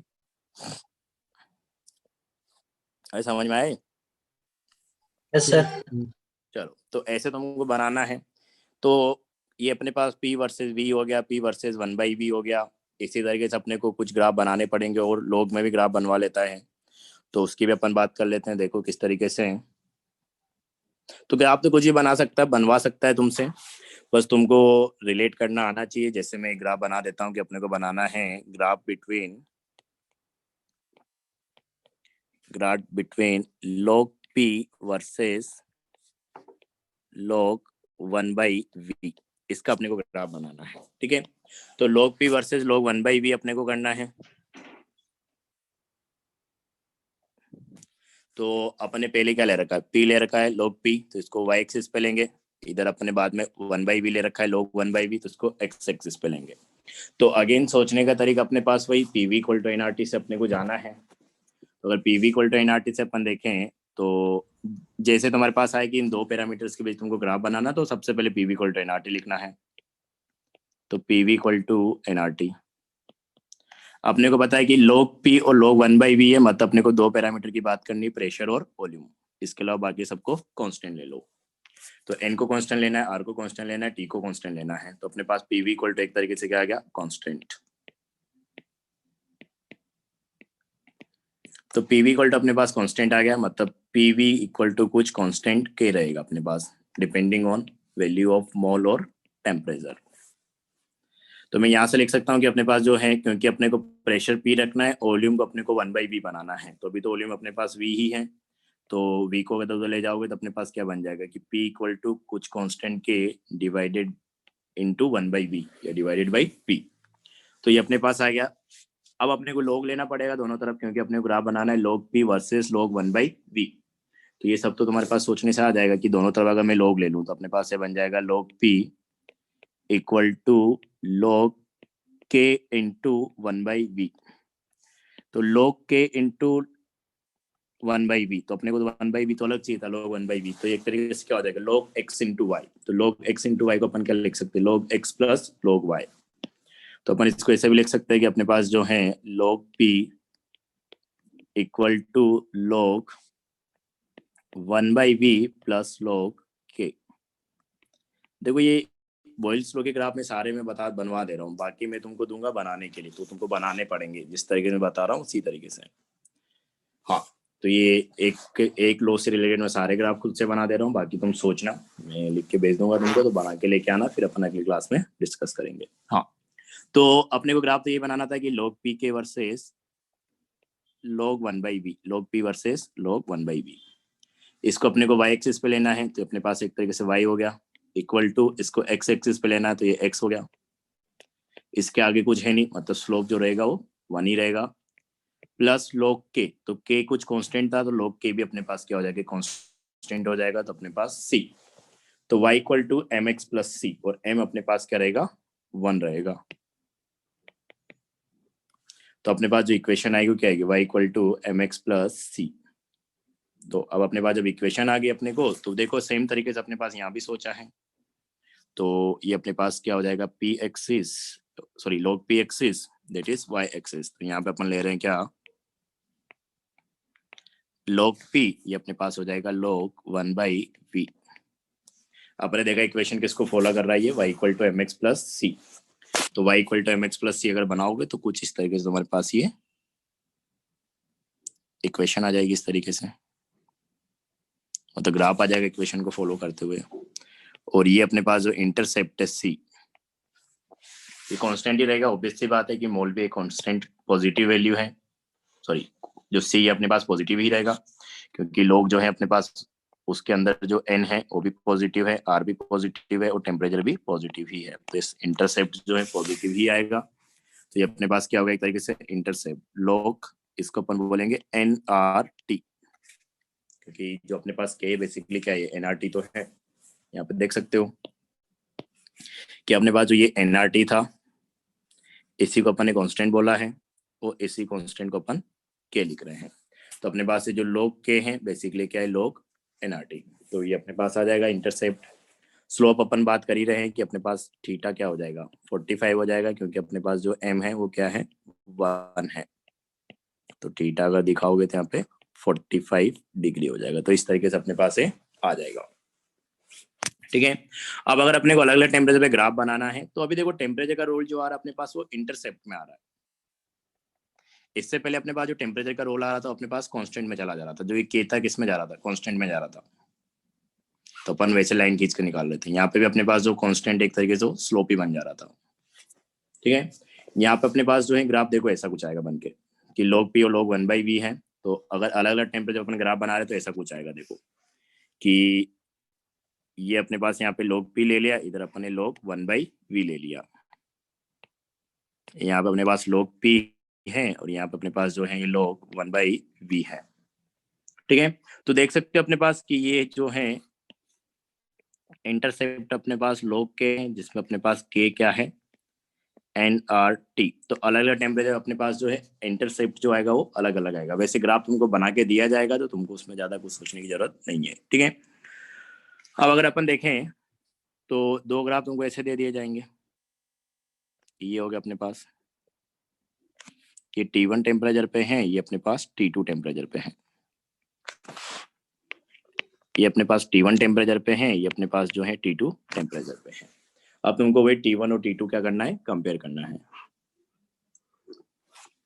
तो यहाँ पे तुम सेम तरीके से सोच सकते हो, कुछ अलग करने की जरूरत नहीं है कि एक लाइन खींच दो ये इस तरीके से, तो अपन ये लाइन खींच दी, मतलब अपन ने इस पर्टिकुलर log 1/v, ये अपन ने क्या कर दिया, एक तरीके से log 1/v पिक्स कर दिया दोनों के लिए।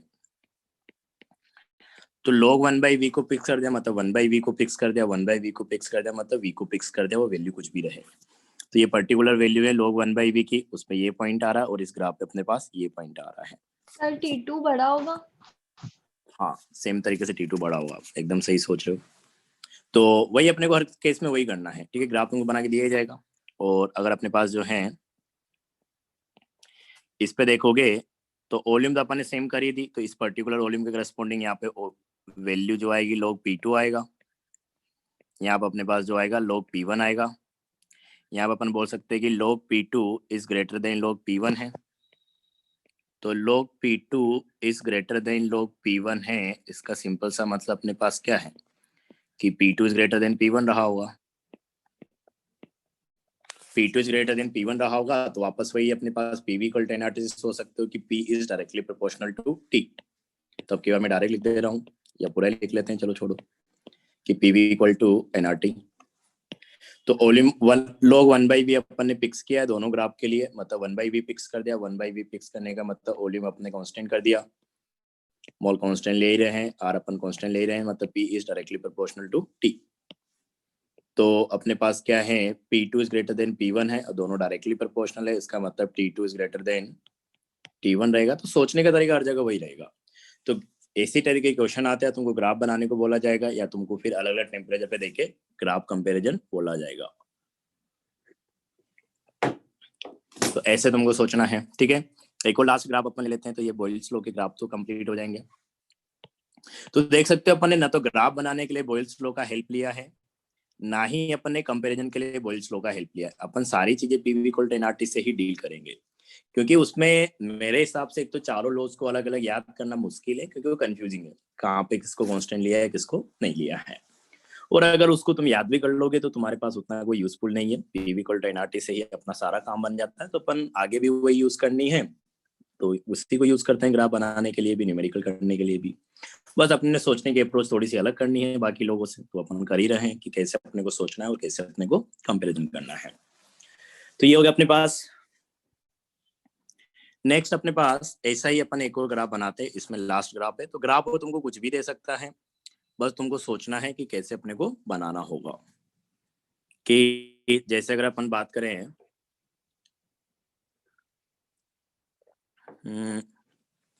अच्छा कुछ और ले लेते हैं, कि जैसे तुमसे बोल दिया जाए कि graph between P/V versus 1/V, ये अपने को ग्राफ बनाना है। P/V वर्सेस 1/V का ग्राफ अपने को बनाना है। तो वही अपन दो पैरामीटर की बात हो रही है यहाँ पे, प्रेशर और वॉल्यूम। तो इन दोनों के अलावा बाकी सारे अपने को PV इक्वल टू nRT में कांस्टेंट लेके चलते। तो वापस ग्राफ बनाने की बात आई, मतलब PV इक्वल टू nRT अपन ने लिखा। तो क्योंकि अपन बॉयल्स लॉ के अंदर पढ़ रहे हैं, तो अपने पास हर बार अपन यही बात करें कि nRT अपने पास क्या हो गया, कांस्टेंट हो गया। तो ये अपने पास P और V के बीच अपने ग्राफ बनाना है, मतलब PV इक्वल टू अपने पास क्या हो गया, कांस्टेंट हो गया। बाकी सब चीजों को अपने कांस्टेंट लेते हुए, ठीक है। अब अपने को क्या करना है कि P/V रखना अपने को y एक्सिस पे और 1/V अपने को रखना है कहाँ पे, x एक्सिस पे। अब अपने पास ये PV इक्वल टू कांस्टेंट आ रहा है आइडियल गैस इक्वेशन से, इसको अपने को इस फॉर्म में लाना पड़ेगा कि एक तरीके से अपने को एक को P/V बनाना पड़ेगा, एक तरीके से अपने को x एक्सिस पे 1/V लेना है, तो उसकी तरीके से कुछ अपने को बनाना पड़ेगा। तो ये तुमको सोचना पड़ेगा। अब तुम आगे तो तुम्हारा मैथ का काम हो गया कि PV इक्वल टू अपने पास कुछ कांस्टेंट अपने लिख दे के, अब इस इक्वेशन को तुम क्या करो, दोनों तरफ v स्क्वायर से डिवाइड कर दो। तो अगर मैं इसको v स्क्वायर से डिवाइड करता हूं तो PV upon v square equal to k into 1/v square, ये हो जाएगा। तो ये v से v को एक v कैंसिल हो जाए, तो अपने पास क्या बन जाएगा कि P/V इक्वल टू कुछ कांस्टेंट k इंटू 1/v का भी क्या लिख सकते हो तुम, होल स्क्वायर। ये P/V अपने को रखना है कहाँ पे, y एक्सिस पे, तो ये अपने पास बन गया एक तरीके से y, कांस्टेंट अपने पास आ गया k, और 1/v अपने को रखना है कहाँ पे, x एक्सिस, तो अपने पास बन जाएगा क्या, x स्क्वायर। तो अपने पास क्या गया एक तरीके से y equal to k x square. k को चाहो तो कांस्टेंट है तो उसको स्लोप की तरह ट्रीट किया जा सकता है, तो एक तरीके से अपने पास y equal to mx square. y equal to mx square मतलब अपने पास क्या आ जाएगा, पैराबोला। तो इधर अपने पास जो है P/V आ गया, इधर अपने पास क्या है 1/v आ गया। तो अपने पास y equal to mx square को फॉलो करेगा, तो अपने पास जो ग्राफ है वो कुछ ऐसा अपने पास बन जाएगा। क्लियर है क्या?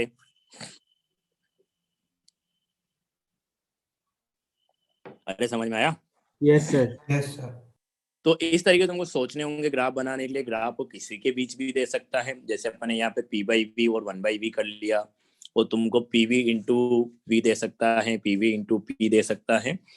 तो किसी भी फॉर्म में तुमको ग्राफ बनाने को दिया जा सकता है। तो सोचने की अप्रोच हर जगह सही एक ही जैसा है कि अगर ग्राफ बनवाया जा रहा है तो PV इक्वल टू nRT अपने को सोचना है। जिन दो पैरामीटर्स की ग्राफ बनाने के लिए बात हो रही उनको उनके अलावा बाकी को कांस्टेंट एज्यूम कर लो, उनमें रिलेशन निकालो, उसी रिलेशन को तुमको मॉडिफाई करके जिस तरीके से बात करना चाह रहा है उस तरीके से रिलेशन निकाल लेना है, फिर रिलेट करके अपन ग्राफ बना देंगे। और अलग अलग टेम्परेचर पे अगर बना रहा है या आगे की जगह अपन क्या करेंगे, कुछ और कांस्टेंट रखेंगे, कहीं पे प्रेशर कांस्टेंट रखेंगे, कहीं पे वॉल्यूम कांस्टेंट रखेंगे, तो अलग अलग वॉल्यूम पे ग्राफ बनवाएगा, अलग अलग टेम्परेचर पे बनवाया। जैसे यहाँ पे वैसे कहीं पे अलग अलग प्रेशर पे बनवाएगा, तो उसको कंपेरिजन अपन वही करेंगे कि जिन दो पैरामीटर्स के बीच ग्राफ बना रखा है, किसी भी तरीके से वो बात कर रहा हो, चाहे log p log v हो गया, 1/p 1/, अच्छा इसमें अगर अपन बना दे, इसको भी कंपेयर कर ही लो, मैं अभी इसी में कर दे रहा हूँ कि अपन एक T1 पे बनाया, ये अपने पास मान लो कि ये T2 पे बनाया, तो यहाँ पे क्या आएगा। तो देखो इसमें कैसे सोचोगे तुम कि अपने पास जो है कि अपने पास वैसे वैसे भी सोच सकते हो, आ जाएगा हाँ, कि ये अपने ने v दोनों जगह फिक्स कर दिया, 1/v फिक्स कर दिया, 1/v फिक्स कर दिया अपन ने। तो ये अपने पास जो है यहाँ पे जो है देखो कैसे आ जाएगा ये, कि बेसिकली यहाँ पे इस एक्सिस पे अपन ने क्या ले रखा, p/v ले रखा, तो तेरे से क्या है p इंटू 1/v तो है,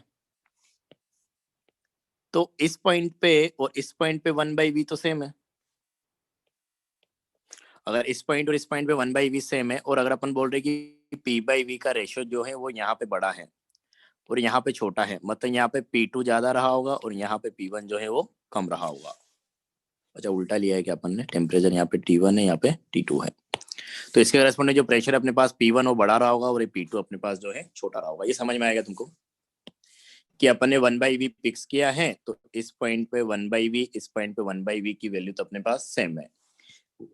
इस एक्सिस पे अपन ने p/v ले रखा है, मतलब p इंटू 1/v ही ले रखा है, तो 1/v तो सेम है, और p/v की वैल्यू अपने पास यहाँ पे ज्यादा है, यहाँ पे कम है, मतलब p यहाँ पे ज्यादा रहा होगा और यहाँ पे कम रहा होगा, इसलिए p/v भी अपने पास यहाँ पे ज्यादा आ रहा है, मतलब p1 अपने पास बड़ा है किससे, p2 से।